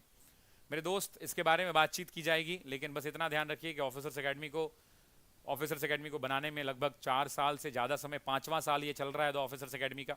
बड़ी मेहनत से, बहुत लोगों की तपस्या से, हमारे पानी पिलाने वाले से लेकर टीचर्स हमारे जितने हैं, जिनके पढ़ाने वाले, सभी का योगदान रहा है। और ऑफिसर्स एकेडमी दिन रात की मेहनत, आप सबके प्यार, लाड़ दुलार और सम्मान से ये संस्था खड़ी हुई है जिसका नाम है द ऑफिसर्स एकेडमी। बिहार का गांव गांव बोल रहा है, शहर शहर डोल रहा है कि बिहार शिक्षक भर्ती परीक्षा मतलब द ऑफिसर्स एकेडमी, मतलब द ऑफिसर्स एकेडमी। बस इतना ही कहना चाहता हूँ। इस बार मेरा सिलेक्शन होगा। एक मेरे भाई कह रहे हैं, क्या नाम है, मोहम्मद एहसान जी, बिल्कुल आज सरस्वती पूजा है, आज जो आपकी प्रार्थना है सब प्रार्थना आज स्वीकार होगी साथियों, आपकी सारी प्रार्थना आज स्वीकार होगी। माँ सरस्वती विराजें और आप सबको सफलता दें। बिल्कुल अकबर द्वितीय आने लगा है, सभी लोगों का कमेंट आने लगा है, अकबर द्वितीय, अकबर द्वितीय। अच्छा एक और बात बता दीजिए, जब राजा राम मोहन रॉय की बात निकली है तो मुझे बताइए कि सती प्रथा को कब समाप्त किया और किसने किया। सती प्रथा को किसने कानून बनाया, सती प्रथा को किसके टाइम पीरियड में। चलिए मैं बता देता हूं, लॉर्ड विलियम बेंटिक। आप साल बताइए, आप साल बताइए साथियों। लॉर्ड विलियम बेंटिक मैं बता देता हूं, आप साल बताइए। इनकी अपनी भाभी जब सती हुई थी तब जो है इनको ये दर्द महसूस हुआ, उसके बाद ये धरने पर बैठ गए थे और फिर तब जाकर सती प्रथा को लॉर्ड विलियम बेंटिक ने कानून बनाकर समाप्त कर दिया। अगला प्रश्न लेते हैं साथियों, बड़ा ही महत्वपूर्ण प्रश्न है, प्रीवियस ईयर का क्वेश्चन भी है और पूछा हुआ सवाल भी है। प्रीवियस ईयर का क्वेश्चन भी है और पूछा हुआ सवाल भी है। मोहम्मद अब्दुल सलाम सर, मेरा और मेरी वाइफ का काउंसलिंग हो गया है सर नालंदा डिस्ट्रिक्ट में। ऑफिसर्स एकेडमी से ऑनलाइन क्लास पेड बैच में ऑनलाइन लिए थे। Thank you so much officers academy पर भरोसा करने के लिए मेरे दोस्तों। दिन रात हम आपके लिए मेहनत करते रहेंगे और आपको मेहनत से पढ़ाते रहेंगे और आपको सफलता तक पहुंचाते रहेंगे। मैं एक बार फिर से कहता हूं कि गांव गांव डोल रहा है, शहर शहर बोल रहा है कि बिहार शिक्षक भर्ती मतलब द ऑफिसर्स एकेडमी। बहुत बहुत शुक्रिया। चलिए आगे बढ़ते हैं साथियों, मूविंग फॉरवर्ड आगे बढ़ते हैं। पहला क्वेश्चन है, कथन एक क्या कह रहा है, कथन एक क्या कह रहा है। अच्छा क्या आप चाहते हैं कि बिहार स्पेशल की क्लास करा दूं मैं, क्या आप चाहते हैं कि बिहार स्पेशल का मैं आपको क्लास करा दूं, पूरा आपको बिहार स्पेशल, सारा बिहार स्पेशल करा दूं। यानी बिहार स्पेशल का हिस्ट्री हो गया, ज्योग्राफी हो गया, पॉलिटी हो गया, इकोनॉमी हो गया, करंट हो गया, ये सारे बिहार स्पेशल क्या आप चाहते हैं कि इसी चैनल पर करा दिए जाएं। आप तो चाहेंगे ही, कमेंट करके बताइए यस सर या नो सर। भारतीय राष्ट्रीय कांग्रेस की स्थापना तब हुई जब देश भर के 72 प्रतिनिधि दिसंबर 1885 में बॉम्बे में मिले। कथन दो क्या कहता है, कथन दो कहता है कि एक सेवानिवृत्त ब्रिटिश अधिकारी एवो ह्यूम ने विभिन्न क्षेत्रों से भारतीयों को एक साथ लाने में भी भूमिका निभाई। कह रहा है कि दोनों सत्य हैं, दोनों एक से दूसरे संबंधित हैं या नहीं है। यहाँ पे लड़ाई किस बात की है, यहाँ पे लड़ाई इस बात की है, दोनों सही तो हैं ये सबको पता है, लेकिन क्या ये संबंधित है। जी हाँ दोस्तों संबंधित है, इस बात को ध्यान रखिएगा, क्योंकि एओ ह्यूम के प्रयास से ही सब लोग इकट्ठा हुए थे। अब इस प्रश्न का जो सही उत्तर हो जाएगा वो क्या हो जाएगा, ए विकल्प हो जाएगा। अब आइए जरा कांग्रेस की बात कर लेते हैं। आप सबसे पहले बताइए कि भारतीय राष्ट्रीय कांग्रेस का पुराना नाम क्या था साथियों। तो आप भी जानते हैं कि भारतीय राष्ट्रीय संघ हुआ करता था। क्या हुआ करता था, जरा कमेंट करके बताना। भारतीय राष्ट्रीय कांग्रेस का पुराना नाम क्या हुआ करता था, सभी लोग कमेंट करेंगे इसका पुराना नाम क्या था। तो भारतीय राष्ट्रीय संघ हुआ करता था। सभी लोग कमेंट करिए क्या नाम था, भारतीय राष्ट्रीय संघ नाम हुआ करता था। अब आगे बढ़ते हैं दोस्तों, ये संघ का गठन कब हुआ था। टीआरई 2 का क्वेश्चन है साथियों, सभी लोग एग्जाम में गलती कर देते हैं। 1884 में हुआ था। आपसे पूछेगा कि इसका गठन करवाया किसने था, आपसे पूछेगा कि इसका गठन का श्रेय किसको जाता है, तो एओ ह्यूम को जाता है साथियों। किसको जाता है, एलन ऑक्टेवियन ह्यूम को जाता है, एओ ह्यूम को जाता है। अब साथियों एक बात मैं आपसे कहना चाहता हूं, मैं चाहता हूं कि एओ ह्यूम के बारे में 4-5 बात आप जानें। एओ ह्यूम के बारे में आपको 5-6 बात जाननी चाहिए। इससे एग्जाम में एक क्वेश्चन भी आया था जो अभी मैं आपको बताऊंगा। 2 मिनट लगेगा, पूरा समझ लीजिए। इसका पूरा नाम क्या था साथियों,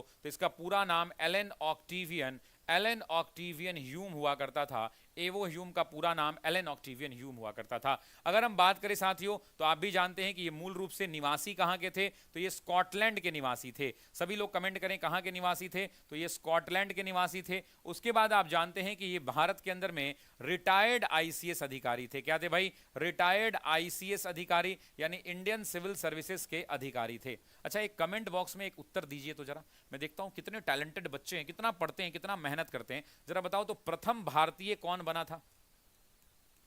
प्रथम आईसीएस अधिकारी जो भारतीय था, और द्वितीय भी बताना कि कौन था। द्वितीय बताना, चलो द्वितीय मैं बता देता हूं। द्वितीय आईसीएस अधिकारी बने थे सुरेंद्र नाथ बैनर्जी। चलो द्वितीय नाम तो हमने बता दिया आपको, सुरेंद्र नाथ बैनर्जी। जरा बताओ तो पहले वाले नाम का क्या होगा उत्तर? पहला कौन बना था जरा बताना मुझे, प्रथम आईसीएस अधिकारी भारत का। इनकी रिटायरमेंट की जब बात आती है साथियों तो आप जानते हैं कि ये जो है ज्वाइन कब किए थे साथियों, तो इन्होंने ज्वाइनिंग किया था 1849 के अंदर में, और इनका रिटायरमेंट कब हुआ तो आप जानते हैं कि ये 1882 में रिटायर कर गए थे। दूसरा आपसे पूछेगा कि ये किस सिविल सेवा के अधिकारी थे, तो आप कहना साथियों कि ये बंगाल सिविल सेवा, ये बंगाल सिविल सेवा के अधिकारी हुआ करते थे। बंगाल सिविल सेवा के, बंगाल सिविल सेवा के अधिकारी हुआ करते थे, बंगाल सिविल सेवा के अधिकारी हुआ करते थे। अब दो तीन बड़ी बातें और भी जान लेते हैं साथियों, दो तीन बड़ी बातें और भी जान लेते हैं। अच्छा, एक बात और कमेंट करके तब तक बताओ इनकी जीवनी किसने लिखी है। एक बात और तब तक कमेंट करके बताओ कि इनकी जीवनी किसने लिखी है। ये सारी चीजें मैं पढ़ा चुका हूं क्लास में, जो भी बच्चे पढ़े हैं उनको पता होगा। जरा कमेंट करके बताओ कि इनकी जो जीवनी है वो जीवनी। सत्येंद्र नाथ टैगोर, वेरी गुड, बहुत बढ़िया, शानदार पढ़ाई कर रहे हो आप सब लोग यार, बहुत बहुत शुभकामनाएं हैं, ऑल द बेस्ट मेरे दोस्तों, खूब आशीर्वाद है, माता रानी का आशीर्वाद आप पर बना रहे। बिल्कुल, बहुत खूब, सत्येंद्र नाथ टैगोर, बहुत सही जवाब। रेड कलर से लिख देता हूं इसको, सत्येंद्र नाथ टैगोर, वेरी गुड, सत्येंद्र नाथ टैगोर, सत्येंद्र नाथ टैगोर इसका उत्तर होगा। ये एग्जाम का पूछा हुआ सवाल है, मैं कोई भी सवाल फालतू नहीं पूछता। जीवनी लिखी थी विलियम वेडरबर्न ने, जरा बताना क्या लिखा था, किसने लिखा? William Wedderburn. ये भी एग्जाम का क्वेश्चन है दोस्तों, विलियम वेडरबर्न ने जीवनी लिखी थी। ये कांग्रेस के अध्यक्ष भी थे, याद है ना, 1889 के अंदर में बॉम्बे में। खैर चलिए आगे बढ़ते हैं। यहां से दो तीन सवाल और पूछे जाते हैं जो पेपर के अंदर में आते हैं। पहला एक क्वेश्चन यहां से पूछा जाएगा और वो पूछा जाएगा कि हर्मिट ऑफ शिमला की उपाधि, यही एग्जाम में सवाल आया था टीआरई 2 में कि हर्मिट ऑफ शिमला। मैं चाहता हूं कि सभी लोग कमेंट बॉक्स में लिखें hermit of Shimla. Hermit of Shimla की उपाधि मिली थी किसको? तो ये उपाधि मिली थी एलन ऑक्टेवियन ह्यूम को, एलन ऑक्टेवियन ह्यूम को। दूसरा साथियों एक और बात यहां पे जानना चाहिए, पीपल्स फ्रेंड यानी जनता का मित्र की उपाधि मिली थी, पीपल्स फ्रेंड यानी जनता का मित्र, जनता का मित्र की उपाधि मिली थी, जनता का मित्र की उपाधि मिली थी साथियों। इस बात को भी ध्यान रखना, इसकी भी उपाधि मिली थी किसको? इन्हीं को मिली थी। उसके अलावा भारत में पक्षी विज्ञान का जनक भी इन्हीं को कहा जाता है। एग्जाम में पूछेगा कि भारत में, ध्यान रखना, भारत में पक्षी विज्ञान का जनक किसे कहा जाता है? तो पक्षी विज्ञान का जनक इन्हें ही कहा जाता है। उसके अलावा साथियों पूछेगा कि इन्हें फादर ऑफ कांग्रेस कहा जाता है, तो आप भी जानते हैं कि इन्हें कांग्रेस का पिता कहा जाता है। क्या कहा जाता है? कांग्रेस का पिता कहा जाता है। एक सवाल मैं और पूछना चाहता हूं कि किस अधिवेशन में इनको कांग्रेस का पिता कहा गया था? किस अधिवेशन में? डैश अधिवेशन लिखता हूं, मैंने क्लास में पढ़ाया है, आप जरा कमेंट करके बताना कि किस अधिवेशन में इन्हें कांग्रेस का पिता कहा गया है, किस अधिवेशन में इन्हें कांग्रेस का पिता कहा गया है। जरा मुझे कमेंट करके बताना दोस्तों, कमेंट करके बताना किस अधिवेशन में इन्हें कांग्रेस का पिता कहा गया है। कमेंट्स आने लगे हैं साथियों, बिल्कुल सही उत्तर दे रहे हो आप सभी लोग सही उत्तर दे रहे हो। 1911 है या 12 है, जरा ध्यान देना। अब बात कर लेते हैं साथियों, बात कर लेते हैं कि कांग्रेस के सबसे लंबे सचिव समय तक, कांग्रेस के साथियों, कांग्रेस के ये क्या बने थे? तो सचिव बने थे। बहुत एग्जाम के अंदर में सचिव रहेगा, बहुत सारे जगह महासचिव रहेगा, महासचिव रहेगा। तो ये कब से कब तक? तो 1885 से लेकर 1905 तक साथियों, 1905 तक, कहीं कहीं पुस्तकों में 1906 भी मिलेगा। बिल्कुल सही उत्तर आने लगा है साथियों, 1912 बिल्कुल करेक्ट है। 1912 के अधिवेशन में, वो अधिवेशन बांकीपुर में हुआ था, और उसी अधिवेशन के दौरान पंडित जवाहरलाल नेहरू ने भारतीय राष्ट्रीय कांग्रेस को क्या किया था? तो ज्वाइन किया था। अच्छा, मैं दो तीन सवाल पूछूं, मुंह जवानी पूछूं आपसे, बताओगे आप? मुंह जवानी पूछता हूं, बताओगे? प्रखंड हो या जिला, ऑफिसर्स एकेडमी से ही हिला। आप लोग हिला रहे हो, मैं थोड़ी हिला रहा हूं इसको, तो आप लोग कर रहे हो ना। आप लोग इतना सिलेक्शन लेके जा रहे हो, गांव गांव में जितने बच्चे हैं जो शिक्षक बन के आए हैं वो सब ऑफिसर्स एकेडमी वाले हैं, ठीक है, वो सब क्या हैं? ऑफिसर्स एकेडमी वाले हैं। अब आइए बातचीत करते हैं। मैंने आपसे एक सवाल पूछा था, मैंने आपसे सवाल पूछा था, मैं ही भूल गया सवाल क्या पूछा था।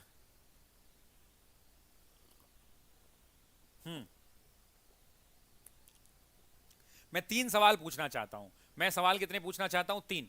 पहला बताओ कि तिलक पुनः कांग्रेस में कब शामिल हुए? तिलक जो है पुनः कांग्रेस में कब शामिल हुए? पहला, तिलक पुनः कांग्रेस में कब शामिल हुए? पुनः आईएनसी में कब शामिल हुए? जरा मुझे कमेंट करके बताना कब शामिल हुए। पहला क्वेश्चन ये है, मैं देखना चाहता हूं उत्तर। तब तक मैं दूसरा लिख देता हूं। सरोजनी नायडू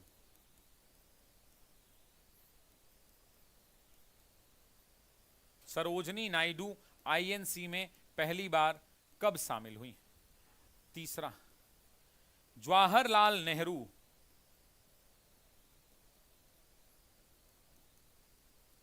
कांग्रेस के किस अधिवेशन में पहली बार शामिल हुए? तीनों का बता दो। अरे भाई ये तो टैलेंटेड बच्चे हैं सारे। हाँ, वेरी गुड, बहुत बढ़िया। तिलक कांग्रेस में पुनः शामिल हुए 1916 में, सरोजनी नायडू 1916 में, जवाहरलाल नेहरू 1912 में। 25 नहीं, 25 में तो सरोजनी नायडू 25 में कानपुर में अध्यक्ष बनी थी, 25 में शामिल नहीं हुई थी। कानपुर 1925 में अध्यक्ष बनी थी, ये पहली बार है ना।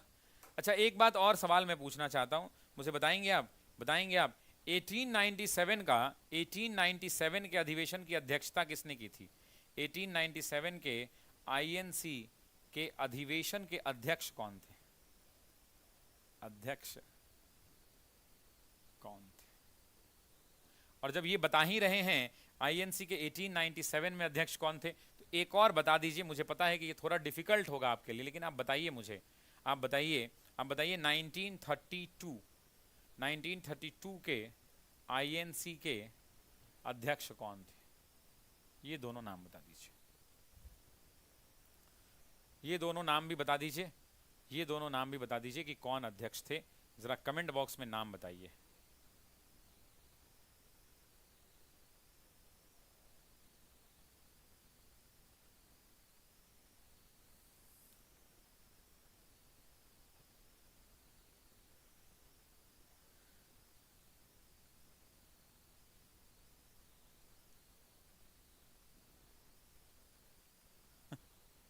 बिल्कुल, पॉलिटी की भी क्लास स्टार्ट होगी, डोंट वरी।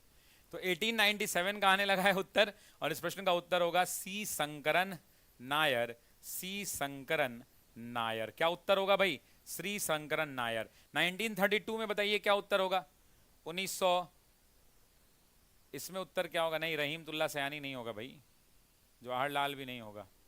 नहीं नहीं नहीं नहीं, यस, वेरी गुड, उत्तर आ गया है। अमृत रणछोड़दास। अमृत रणछोड़दास हुआ करते थे, ध्यान रखिएगा।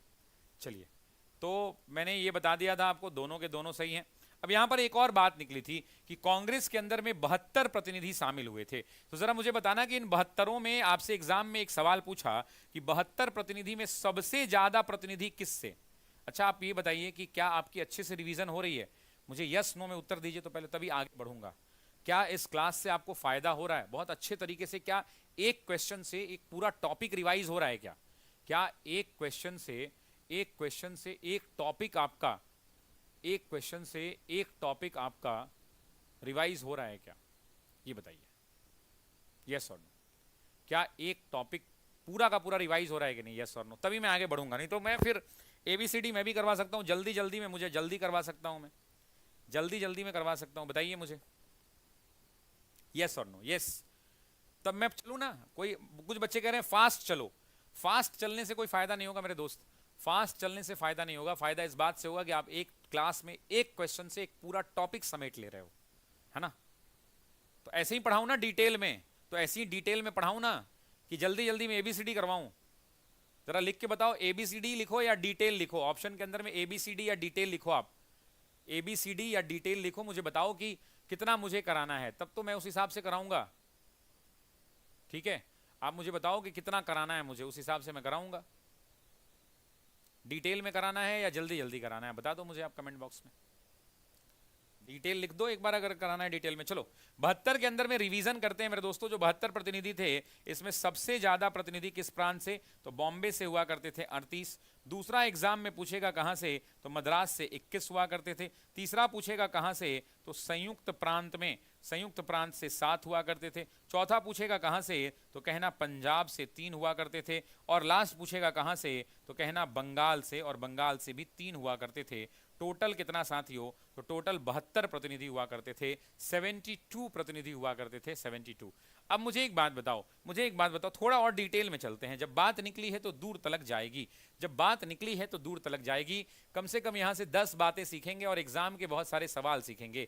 1885, 1886 दोस्तों, 1887, 1888, 1889, ये 5 चीजें मैं आपको अभी रटवाना चाहता हूं। आप मेरे साथ एकदम जैसे मैं लिख रहा हूं वैसे ही आप कमेंट करते चलो। सबसे पहला एग्जाम में पूछता है कुल सदस्यों की संख्या।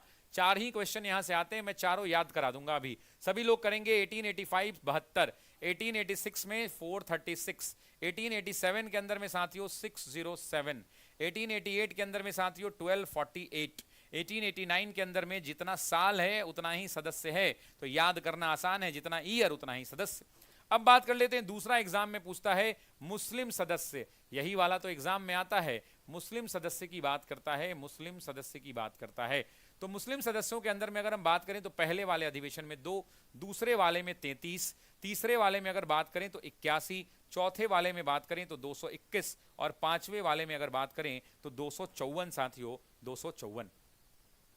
नेक्स्ट अगर बात करें साथियों महिला सदस्य के बारे में, महिला के बारे में, तो आप भी जानते हैं साथियों 0, महिलाओं के बारे में 0, 0, 0, 0, और यहां पे 6/10 यानी 10 लोग पंजीकृत हुए थे और 6 लोग जो है उसमें शामिल हुए थे, 6 महिलाएं। महिलाओं में 3-4 नाम याद होना चाहिए, मैं यही नाम आपसे जानना चाहता था। सबसे पहले स्वर्णा कुमारी देवी का नाम याद होना चाहिए, स्वर्णा कुमारी देवी का नाम। दूसरा साथियों आप जरा बताना, पंडिता रमाबाई का नाम आपको पता होना चाहिए, पंडिता रमाबाई का नाम आपको पता होना चाहिए। तीसरा अगर हम बात करें, कादम्बिनी गांगुली का नाम पता होना चाहिए, कादम्बिनी गांगुली का नाम पता होना चाहिए। और याद है ये वही कादम्बिनी गांगुली हैं, एग्जाम का पूछा हुआ सवाल है, प्रथम स्नातक उत्तीर्ण महिला, प्रथम स्नातक उत्तीर्ण महिला कौन है, तो भारत की प्रथम स्नातक उत्तीर्ण महिला यही हैं। किस विश्वविद्यालय से, तो कलकत्ता विश्वविद्यालय से, कलकत्ता विश्वविद्यालय से।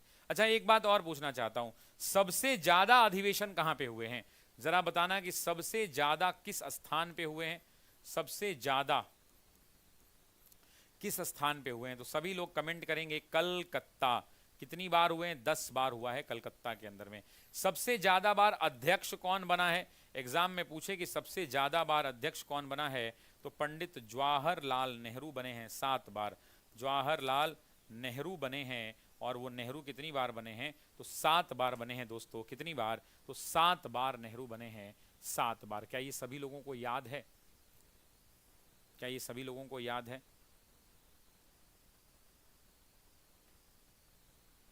बिल्कुल दिल खुश हो जाता है आपके कमेंट्स को देख करके। मतलब मैं अगर सबसे ज़्यादा हैप्पी होता हूं तो आपके कमेंट्स को देख करके होता हूं, दिल मेरा गार्डन गार्डन हो जाता है। बस इतना ही कहूंगा आपसे, ठीक है।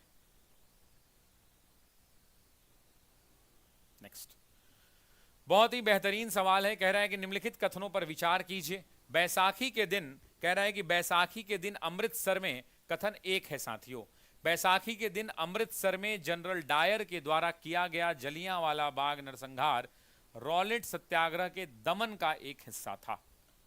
दूसरा कथन क्या है भाई, दूसरा स्टेटमेंट है कथन 2, नरसंहार की जानकारी होने पर बाल गंगाधर तिलक ने अपने नाइटहुड की उपाधि को त्याग कर देश के दर्द और गुस्से को व्यक्त किया। बताइए क्या आंसर होगा, बताइए क्या आंसर होगा, क्या आंसर होगा, जरा बताइए आंसर क्या होगा, कमेंट कीजिए, बताइए मुझे। सभी लोग आंसर कमेंट करके बताइए कि क्या होगा, put answer in the comment box. बिल्कुल सुनिए, पहला कथन तो करेक्ट है, दूसरा क्या है, गलत है। क्योंकि नाइटहुड की उपाधि किसने वापस की थी, तो आप भी जानते हैं तिलक ने नहीं, महात्मा गांधी ने वापस किया था। किसने वापस किया था, महात्मा गांधी ने। करेक्ट नहीं, रविंद्रनाथ टैगोर ने वापस किया था, रविंद्रनाथ टैगोर ने। कंफ्यूज नहीं होना है, रविंद्रनाथ टैगोर। और जब बात महात्मा गांधी की करे तो महात्मा गांधी ने कौन सी उपाधि वापस की थी असहयोग आंदोलन के पहले और रॉलेट के बाद? कैसरे हिंद की उपाधि। कमेंट करो सभी लोग, कैसरे हिंद की उपाधि इन्होंने क्या करी थी? तो वापस करी थी कैसरे हिंद की उपाधि। अब सुनो मेरे भाई, तो पहला क्या हो गया? कथन सही है, और दूसरा क्या है? गलत है। अब बात कर लेते हैं साथियों, बात कर लेते हैं रॉलेट एक्ट की। आप जानते हो कि रॉलेट एक्ट की कहानी कहां से शुरू होती है? रॉलेट एक्ट का पहले तो ओरिजिनल नाम रॉलेट एक्ट था ही नहीं। रॉलेट एक्ट का नाम क्या है? रॉलेट एक्ट का नाम है the anarchical and crime regulating act. क्या नाम है? The anarchical and crime regulating act 1919, ये इसका ओरिजिनल नाम है। चूंकि इस एक्ट को पारित किया था, इस एक्ट को बनाने में का मदद की थी सर सिडनी रॉलेट ने। और आप जानते हैं कि सर सिडनी रॉलेट जो हैं इंग्लैंड के हाई कोर्ट के जज हुआ करते थे। ये क्या थे साथियों? तो इंग्लैंड के हाई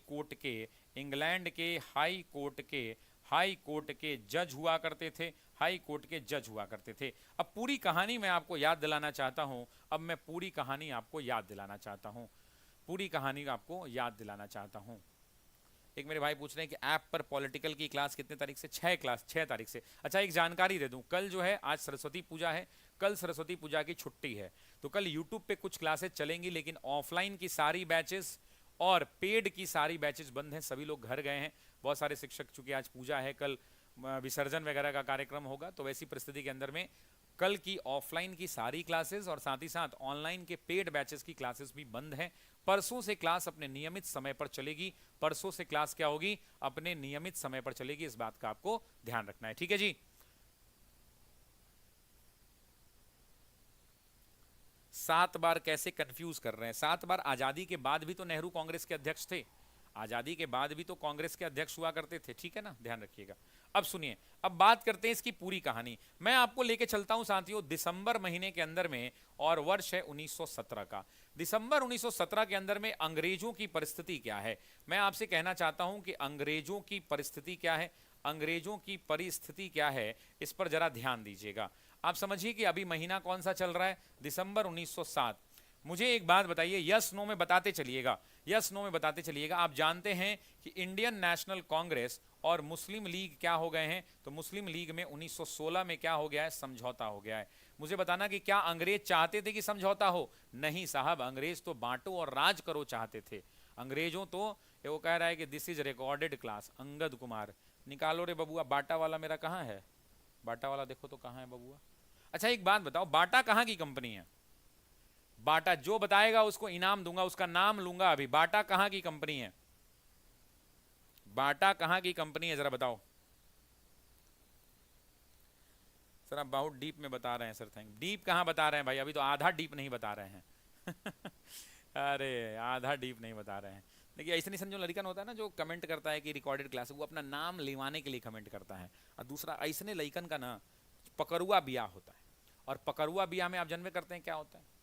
पकड़ुआ ब्याह में देखे थे अभी बिहार में पकड़ुआ ब्याह आपके पाप का प्रायश्चित है। देखेंगे आपका पैरवा इसे बांध दिया, अब मार रहा है दूध तब धप से, और उसके बाद कह रहा है जीजा जीजा, मारियो रहा है, जीजो कह रहा है, दे रहा खाए पिए पर धप धप, सिंदूर डाल, अगर हाथ सीधा कर धर एक धर। और गोरबा देख रहे हैं कि गमछिया से बंधले है, दे रहा है खाए पिए भर, जीजो कह रहा है। इसी को पकड़ुआ ब्याह कहते हैं। दिस इज नोन एज पकड़ुआ ब्याह।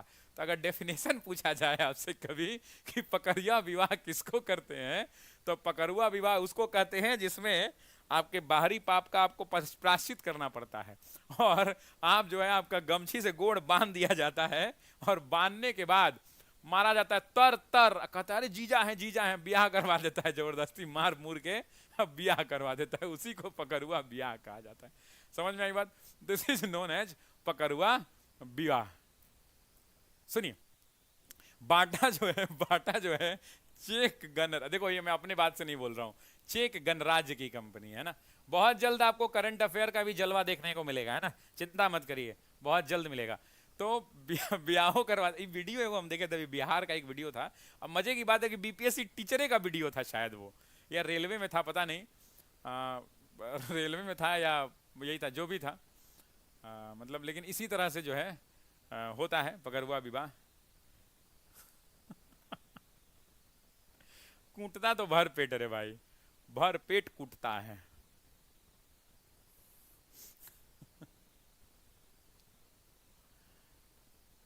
हाँ। वो बच्चा कमेंट कर रहा है जीजा हो जीजा, कूटबो करता है।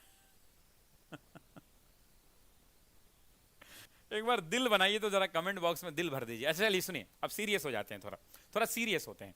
दिसंबर 1917 में भारत की परिस्थिति सोच रहे, ये कॉन्सेप्ट है, यहां पे ध्यान से देखिए और सुनिए। अब सुनिए, इंडियन नेशनल कांग्रेस और मुस्लिम लीग, आप जानते हैं कि 1916 में समझौता हो गया था, और यह अंग्रेजों के लिए एक बुरी खबर थी, क्योंकि अंग्रेज कभी नहीं चाहते थे कि कांग्रेस और मुस्लिम लीग एक हो। दूसरी बात अगर करें तो नरम दल और गरम दल, नरम दल और गरम दल आपको पता है क्या हो गए थे, उनके बीच में समझौता हो गया 1916 में, और अंग्रेजों के लिए बुरी खबर थी, क्योंकि अंग्रेज कभी नहीं चाहते थे कि नरम दल और गरम दल एक हो। और तीसरी बात, तीसरी और महत्वपूर्ण बात, कि महात्मा गांधी ने अहिंसात्मक तरीके से सत्य और अहिंसा के दम पर चलकर चंपारण सत्याग्रह को सफल बना दिया था, सफल बना दिया। और ये अंग्रेज कभी नहीं चाहते थे कि भारत में सत्य और अहिंसा के दम पर इतना बड़ा आंदोलन हो और वो आंदोलन क्या हो जाए, तो वो आंदोलन सफल हो जाए, वो नहीं चाहते थे। अब वैसी परिस्थिति के अंदर में, वैसी परिस्थिति के अंदर में अंग्रेजों की स्थिति जो है भारत में बिगड़ रही थी, तो अंग्रेजों ने सोचा कि सब कुछ। अच्छा, चौथी बात, तिलक जेल से बाहर आ गए थे 1916 में, तिलक जो है 14 में जेल से बाहर आए, 16 में एक्टिव हो गए, तो तिलक के बाहर आते ही राष्ट्रवादी ताकतें मजबूत होने लगी। राष्ट्रवादी ताकत क्या होने लगी, मजबूत होने लगी। युवा के अंदर में उन्होंने हुंकार भर दिया। दो दो कथन यहां से एग्जाम में पूछता है, स्वराज मेरा जन्मसिद्ध अधिकार है और मैं इसे लेकर रहूंगा, ये तो बच्चा बच्चा जानता है कि तिलक का है। मैंने एक कथन बताया, एक आपके कॉपी के अंदर में आपने लिखा होगा, और मैंने कहा कि भारत उस बेटे की तरह है जो अब जवान हो चुका है, वक्त का तकाजा है कि उसको उसके पालक उसको वाजिब हक दे दें, अन्यथा वो लड़ कर लेना जानता है। मतलब तिलक ने बता दिया कि अगर तुम नहीं ध्यान दोगे तो वैसी परिस्थिति में हम लड़ के आजादी छीन के लेंगे, आजादी छीन के लेंगे, है ना।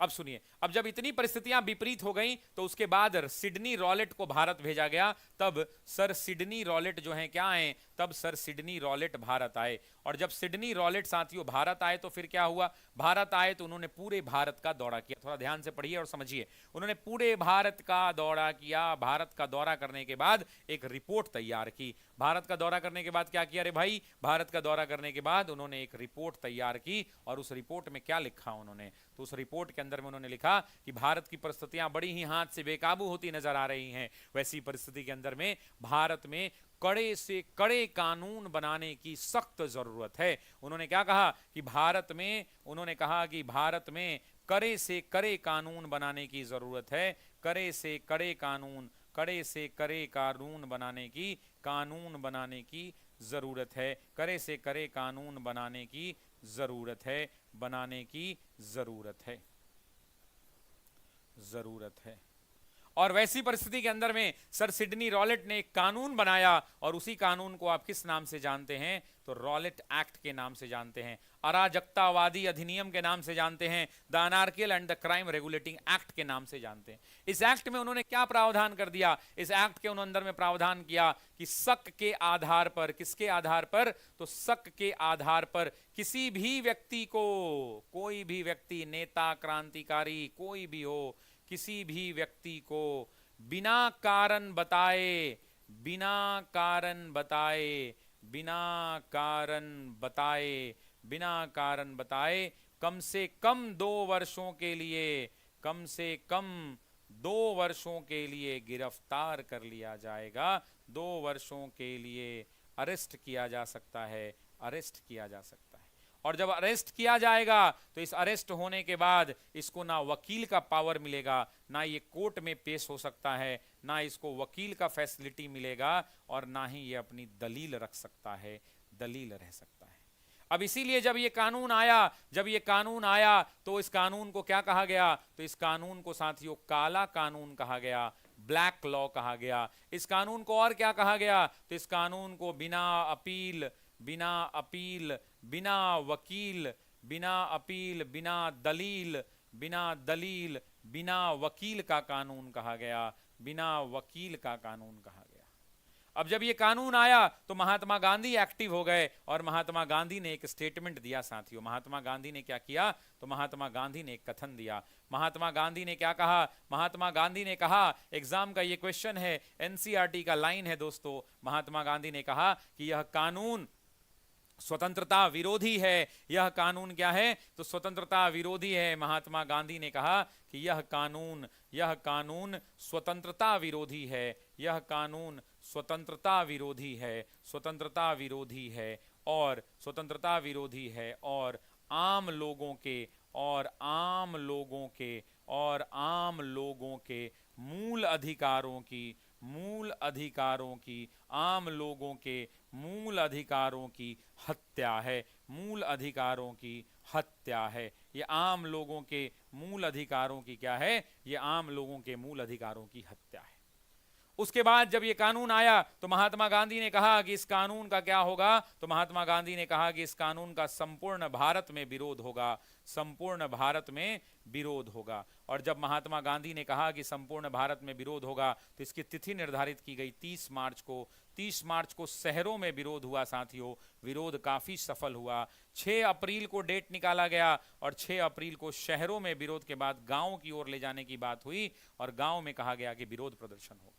गांव में जब ये विरोध प्रदर्शन पहुंचा, उसी टाइम पीरियड में साथियों पंजाब का ये मामला है। पंजाब के अंदर में 2 लोग बड़े ही जबरदस्त तरीके से प्रदर्शन कर रहे थे। एक का नाम था साथियों डॉक्टर सत्यपाल मलिक, एक का नाम था डॉक्टर सत्यपाल मलिक और दूसरे का नाम था सैफुद्दीन किचलू। क्या नाम था? सैफुद्दीन किचलू हुआ करता था। इन 2 लोग प्रदर्शन कर रहे थे। उसी के बीच में साथियों 9 अप्रैल को इन लोगों को पुलिस ने क्या किया? पुलिस ने अरेस्ट कर लिया। पुलिस ने इन्हें गिरफ्तार कर लिया साथियों। क्या कर लिया? गिरफ्तार कर लिया। जब इनको पुलिस ने गिरफ्तार कर लिया तो उसके बाद साथियों महात्मा गांधी की एंट्री होती है और उसके बाद महात्मा गांधी उस समय कहां होते हैं? तो महात्मा गांधी इस समय दिल्ली में होते हैं। इस समय महात्मा गांधी कहां होते हैं? तो महात्मा गांधी साथियों दिल्ली में होते हैं। और जब महात्मा गांधी दिल्ली में होते हैं तो दिल्ली से ये पंजाब की ओर कूच करना चाहते हैं, लेकिन हरियाणा के पलवल रेलवे स्टेशन पर, एग्जाम में पूछेगा कहां? तो पलवल रेलवे स्टेशन पर साथियों, हरियाणा के पलवल रेलवे स्टेशन पर साथियों क्या किया जाता है? तो महात्मा गांधी को अरेस्ट कर लिया जाता है, नजरबंद करके बॉम्बे भेज दिया जाता है। उसके बाद जो है यहां पर जो है अमृतसर के अंदर में, जो अमृतसर का पंजाब का ये जो अमृतसर का इलाका है, इसी अमृतसर के अंदर में साथियों क्या होता है? लोग ये तय करते हैं कि 13 अप्रैल के दिन साथियों, 13 अप्रैल को बैसाखी का त्यौहार है और इसी बैसाखी के त्यौहार के दिन सभी लोग जलियांवाला बाग मैदान में क्या होंगे? तो जलियांवाला बाग मैदान में इकट्ठा होंगे। मैदान में क्या होंगे? तो मैदान में इकट्ठा होंगे।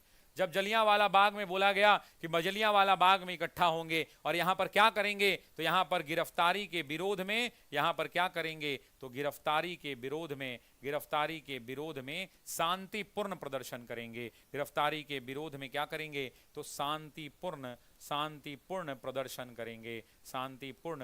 करेंगे।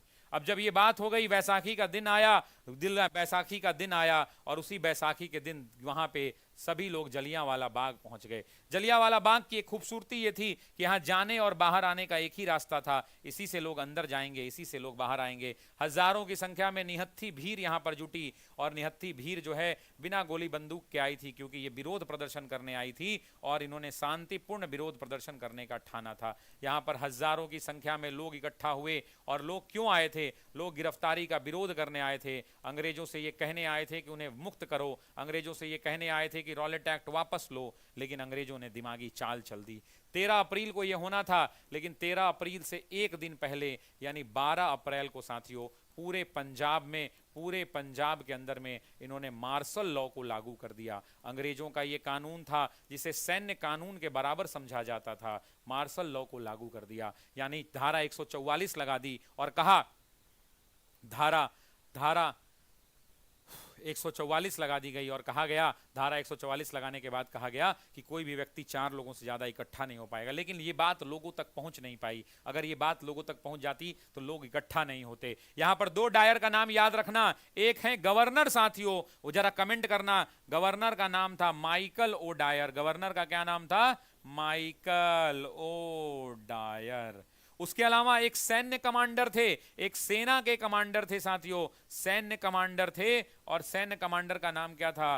रेनिगल्ड O Dyer. रेनिगल्ड O Dyer, रेनिगल्ड O Dyer. 2 Dyer थे यहां पर साथियों, रेनिगल्ड ओ डायर। रेनिगल्ड ओ डायर जब वो सेना का कमांडर था तो अपने साथ 150 सैनिक लेकर वहां पहुंचा था।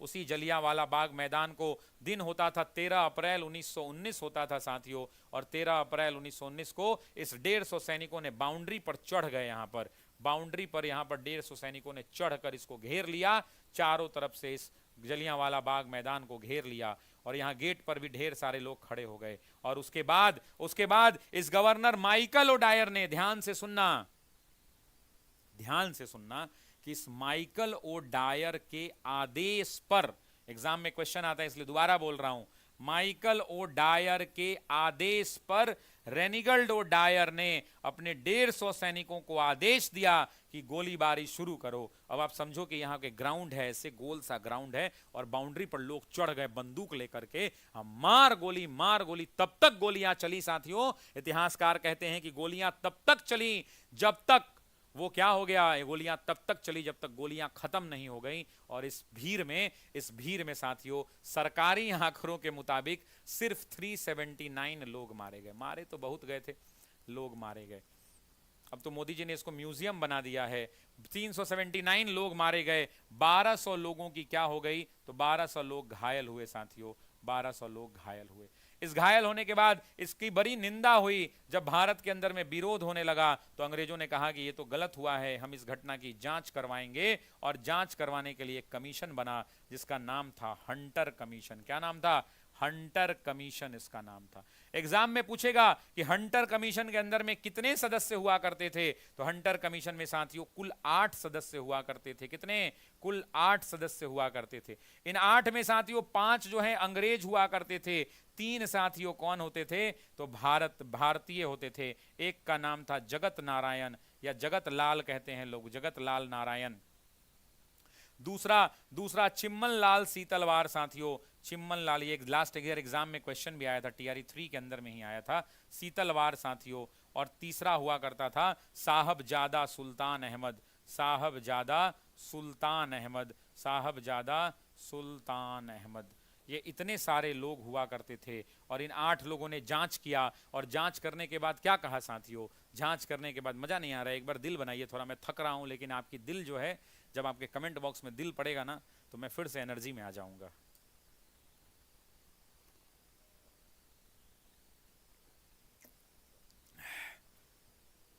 एक बार दिल बनाइए ताकि मैं फिर से एनर्जी में लौटूं और दुगनी ताकत के साथ अगले 1.5 घंटे तक और पढ़ाऊं। चलिए अब आगे बढ़ते हैं। ये 3 लोगों ने जांच की, जब बात निकली है तो पूरी होगी। जब जांच की रिपोर्ट आई तो इन रिपोर्ट में साथियों इन्होंने क्या कहा जानते हैं? हंसी आएगी। इस रिपोर्ट, किसकी रिपोर्ट? हंटर कमीशन की रिपोर्ट आई। और हंटर कमीशन की रिपोर्ट जब आई तो हंटर रिपोर्ट में क्या कहा इन्होंने कहा कि जनरल ओ डायर ने, यानी माइकल ओ डायर ने जरूरत से, मजाक बना दिया इसका यार, जरूरत से थोड़ा ज्यादा बल का प्रयोग किया है, थोड़ा ज्यादा बल का प्रयोग किया है। इन्होंने क्या कहा कि थोड़ा ज्यादा बल का प्रयोग किया है। मतलब आप समझिए मेरे दोस्तों कि ये कह रहे हैं कि जनरल डायर ने जरूरत से थोड़ा ज्यादा बल का प्रयोग किया है। जिस आदमी ने अपने एक आदेश पर लोगों को चढ़वा के बाउंड्री से ताबड़तोड़ गोलियां चलवा दी, वो कहता है कि थोड़ा ज्यादा बल का प्रयोग हुआ है। ये मूर्खता नहीं है तो क्या है? ये मूर्खता नहीं है तो क्या है? ये कहता है कि थोड़ा ज्यादा बल का प्रयोग हुआ है। ये गलत बोलता है मेरे दोस्त। जब ये रिपोर्ट आती है तो मैंने आपको क्लास में पढ़ाया है कि जब ये रिपोर्ट महात्मा गांधी के पहुंचती है तो महात्मा गांधी एकदम कलेजा कांप उठता है। और महात्मा गांधी क्या, अच्छा ये क्या कहते हैं, तो इसकी सजा मुकर्रर की जाती है। और इसको सजा क्या मिलती है जानते हैं? इसकी सजा मिलती है कि सिर्फ नौकरी से बर्खास्त करते हैं। इसको बोलते हैं कि नौकरी तुम्हारी जा रही है, और नौकरी से जनरल ओडायर को क्या किया जाता है, बर्खास्त कर दिया जाता है। जब ये रिपोर्ट महात्मा गांधी तक पहुंचती है और महात्मा गांधी जब इस रिपोर्ट को पढ़ते हैं तो महात्मा गांधी कहते हैं कि यह रिपोर्ट, महात्मा गांधी कहते हैं कि यह रिपोर्ट पन्ने दर पन्ने, यह रिपोर्ट पन्ने दर पन्ने, पन्ने दर पन्ने सरकारी लीपापोती है। महात्मा गांधी कहते हैं कि पन्ने दर पन्ने सरकारी लीपापोती है। और उसके बाद महात्मा गांधी नाराज होते हैं और तब जाकर तहकीकात समिति बनाई जाती है, तहकीकात समिति बनाई जाती है। और ये जो तहकीकात समिति होती है, एग्जाम में बीपीएससी में 13 दिसंबर को आया था ये क्वेश्चन जो है बीपीएससी में 13 दिसंबर को आया था। और वो कथन क्या था, वो क्या था साथियों, जब ये होता है तो महात्मा गांधी जो है तहकीकात समिति बनाते हैं और इसके अध्यक्ष पूछता है कि कौन थे। तो अध्यक्ष थे मदन मोहन मालवीय। मैं चाहता हूं कि सभी लोग इनका नाम कमेंट करें, मदन मोहन मालवीय इनका नाम हुआ करता था। और ये रिपोर्ट होती है, इसमें महात्मा गांधी इस रिपोर्ट को तैयार करते हैं। महात्मा गांधी होते हैं, सरदार पटेल होते हैं, जवाहरलाल नेहरू होते हैं, और तब जाकर इन्होंने कुछ मांगे रखते हैं और कहते हैं कि अगर हमारी मांगे नहीं मानी गई तो हम क्या करेंगे। तो वैसी परिस्थिति के अंदर में हम जो है असहयोग आंदोलन शुरू करेंगे। ठीक है, अब सुनिए, अब जब ये बात हुई, जब ये आंदोलन हुआ, जब ये रॉलेट एक्ट पास हुआ था, तो उसके बाद नोबेल पुरस्कार प्राप्त करने वाले पहले गैर यूरोपीय व्यक्ति कौन थे। नोबेल प्राप्त करने वाले, जरा बताना मुझे, नोबेल पुरस्कार नोबेल पुरस्कार प्राप्त करने वाले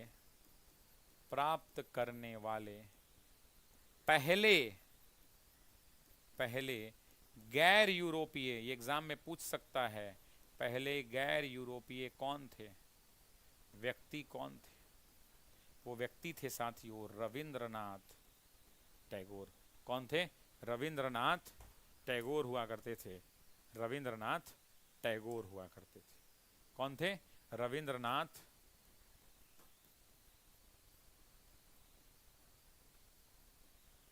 टैगोर।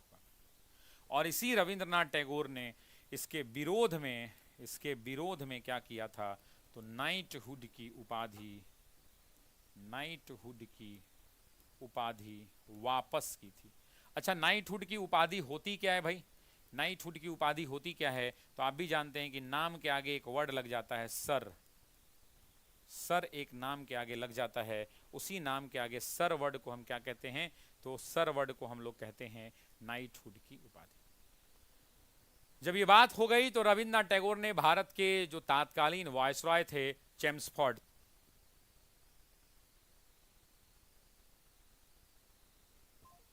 यहां पर एक बात मैं कहना चाहता हूं, उन्होंने हमारे जो ये रविंद्रनाथ टैगोर हैं, इस रविंद्रनाथ टैगोर ने एक बात लिखी। मैं चाहता हूं कि लिख दूं, वो आपको कहीं और नहीं मिलेगा, मैं चाहता हूं कि मैं उस बात को लिख दूं। रविंद्रनाथ टैगोर ने एक बात कही थी। रविंद्रनाथ टैगोर ने क्या किया, तो रविंद्रनाथ टैगोर ने एक चिट्ठी लिखी थी किसको, तो उस समय के तत्कालीन भारत के वायसरॉय मॉन्टेग्यू चेम्सफोर्ड हुआ करते थे। और चेम्सफोर्ड को चिट्ठी में एक बात लिखी थी उन्होंने। उस चिट्ठी में लिखा कि समय आ गया है जब सम्मान के बिल्ले अपमान के असंगत संदर्भ में हमारी शर्म को स्पष्ट करते हैं, और मैं अपने देशवासियों के पक्ष में सभी विशेष भेदों से दूर खड़े होने की इच्छा रखता हूं, जो अपनी तथाकथित महत्वहीनता के लिए अनुवत्ति सहने के लिए उत्तरदायी हैं, जो किसी भी मनुष्य के लिए भारत में उपयुक्त नहीं है। इसलिए मैं आपके इस नाइटहुड के सम्मान को त्यागने पर मजबूर हूं, क्योंकि देश हमारे लिए सर्वोपरि है। और तब जाकर उन्होंने क्या किया था, अपने नाइटहुड की उपाधि को वापस कर दिया था। क्लियर है ये बात, नाइटहुड की उपाधि को वापस कर दिया था। जैसा कि सर अभी महाकुंभ में भगदड़ जांच कमेटी बनी है। देखो यार, महाकुंभ में जो भी हुआ ना, बड़ा गलत हुआ। मैं देखो 2-3 बात आप लोगों से भी नेतृत्व कहना चाहता हूं। आप लोग के भी घर के लोग जाते हैं महाकुंभ में, जाते हैं ना, तो मैं आप लोगों से भी कहना चाहता हूं कि महाकुंभ में जब इतनी भीड़ हो ना, और आप अगर सक्षम नहीं हैं तो आप दूर से ही एक लोटा गंगा जल, ये गंगा जी से भी उठा के स्नान कर लीजिए, मन पवित्र रखिए, सब माफ है। कोई जा रहा है तो उससे गंगा जल मंगवा के छिड़क लीजिए, अगर नहीं सामर्थ्य है तो मत जाइए, क्योंकि बहुत ज्यादा भीड़ हुई है। और एक बात समझिए, एक बात समझिए, कुंभ में ठीक है सब लोग चाहते हैं, कुंभ का स्नान क्यों है? क्योंकि अमृत का स्नान है। ऐसा कहा जाता है कि अमृत की प्राप्ति होती है। तो मेरा ये कहना है कि ऐसा अमृत किस काम का जहां पे परिवार के लोगों का जान चला जाए। तो आस्था होनी चाहिए, लेकिन एक सलीके से, थोड़ा संयमित होकर जाना चाहिए लोगों को। कुंभ में जो भी हुआ वो बड़ा दुर्भाग्यपूर्ण है, आपको नहीं समझ में आएगा, हमको नहीं समझ में आएगा, लेकिन जिसके परिवार के लोग गए उनको समझ में आएगा, जिनके परिवार के लोग गए उनको समझ में आएगा। तो इसीलिए मैं कहना चाहता हूं कि कुंभ जाइए। मेरा भी बहुत मन है कुंभ जाने का, लेकिन मान लीजिए मैं कुंभ गया, भगदड़ हो गया, मैं नहीं आया, तो आपको कौन पढ़ाएगा? कुंभ में मैं गया, भगदड़ हो गया, मैं नहीं आ पाया, तो आपको कौन पढ़ाएगा? बताइए, हम कुंभ जाएं कि नहीं जाएं? आप ही लोग बताइए, आप ही लोग बताइए कि हम कुंभ जाएं कि नहीं जाएं। मेरी भी इच्छा है।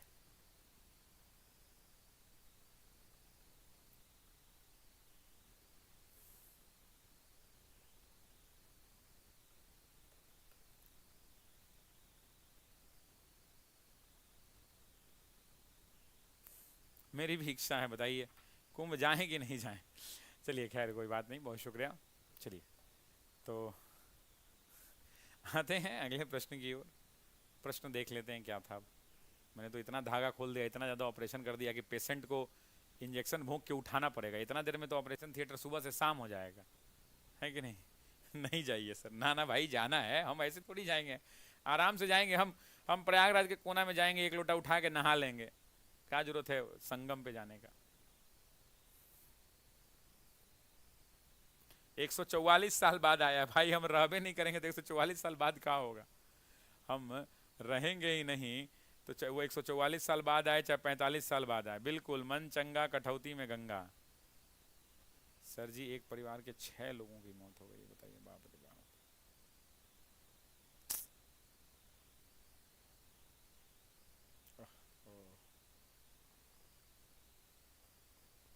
बहुत दुख होता है मेरे भाई।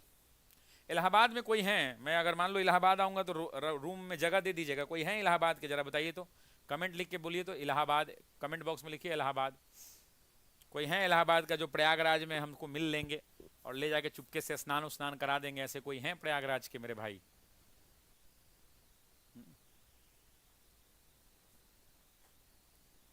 प्रयागराज के हैं तो बताइए। खैर चलिए, तो स्टेटमेंट आ जाते हैं कि वैसा, अब आप स्टेटमेंट को पढ़ लीजिए, आपका स्टेटमेंट का आंसर आ जाएगा। बैसाखी के दिन, तो ये तो बात सही है भाई, अमृतसर में जनरल डायर द्वारा किया गया जलियांवाला बाग नरसंहार, रॉलेट एक्ट, ये भी सही है, पहला स्टेटमेंट करेक्ट है। नरसंहार की जानकारी होने पर बाल गंगाधर तिलक नहीं, रविंद्रनाथ टैगोर ने अपने नाइटहुड की उपासना किया था, ये दूसरा क्या है? गलत है। करेक्ट आंसर क्या हो जाएगा? करेक्ट आंसर ए विकल्प हो जाएगा। करेक्ट आंसर क्या हो जाएगा? जी सर, आइए इलाहाबाद। ठीक है मेरे भाई, इलाहाबाद आते हैं। मत जाइए, पेड बैच लिए हैं। अरे पेड बैच तो पढ़ाएंगे ही। अच्छा बता देता हूं कि कल जो है, कल यानी डेट कितना है कल? 4 फरवरी है ना कल? तो 3 के बाद 4, 4 फरवरी को सभी ऑफलाइन, कौन कौन सा? पहला बोर्डिंग रोड,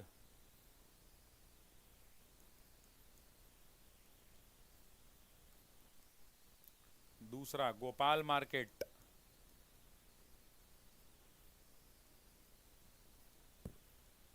तीसरा नया टोला, चौथा सेंट्रल बैंक,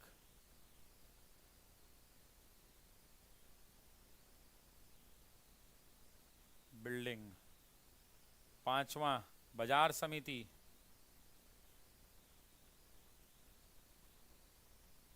छठा मुसल्लापुर हाट,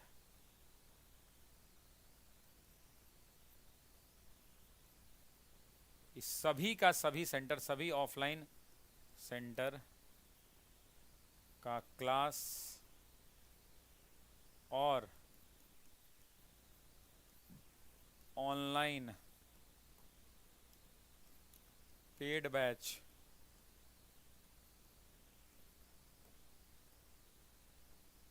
का क्लास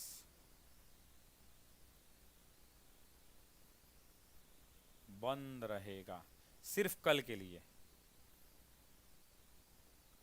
एक लाइन और, 5 फरवरी से अपने समय से चलेगा। ठीक है जी। बाकी YouTube चलता रहेगा, YouTube में जो टीचर उपलब्ध रहेंगे वो लेंगे, जो लोग आराम करेंगे आराम करेंगे। कल आराम करने का दिन है, सब लोग थका हुआ है तो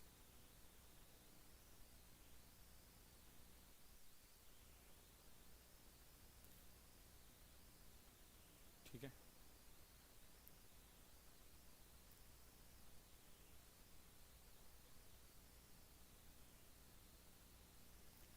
BPSC का बैच स्टार्ट है। ऑफलाइन टेस्ट सीरीज जल्द ही शुरू हो रहा है, उसकी घोषणा आपको अलग से दे दी जाएगी। उम्मीद करते हैं कि आज की क्लास में आपको बहुत कुछ सीखने को मिला होगा। अगली क्लास में आपसे मुलाकात होगी, तब तक के लिए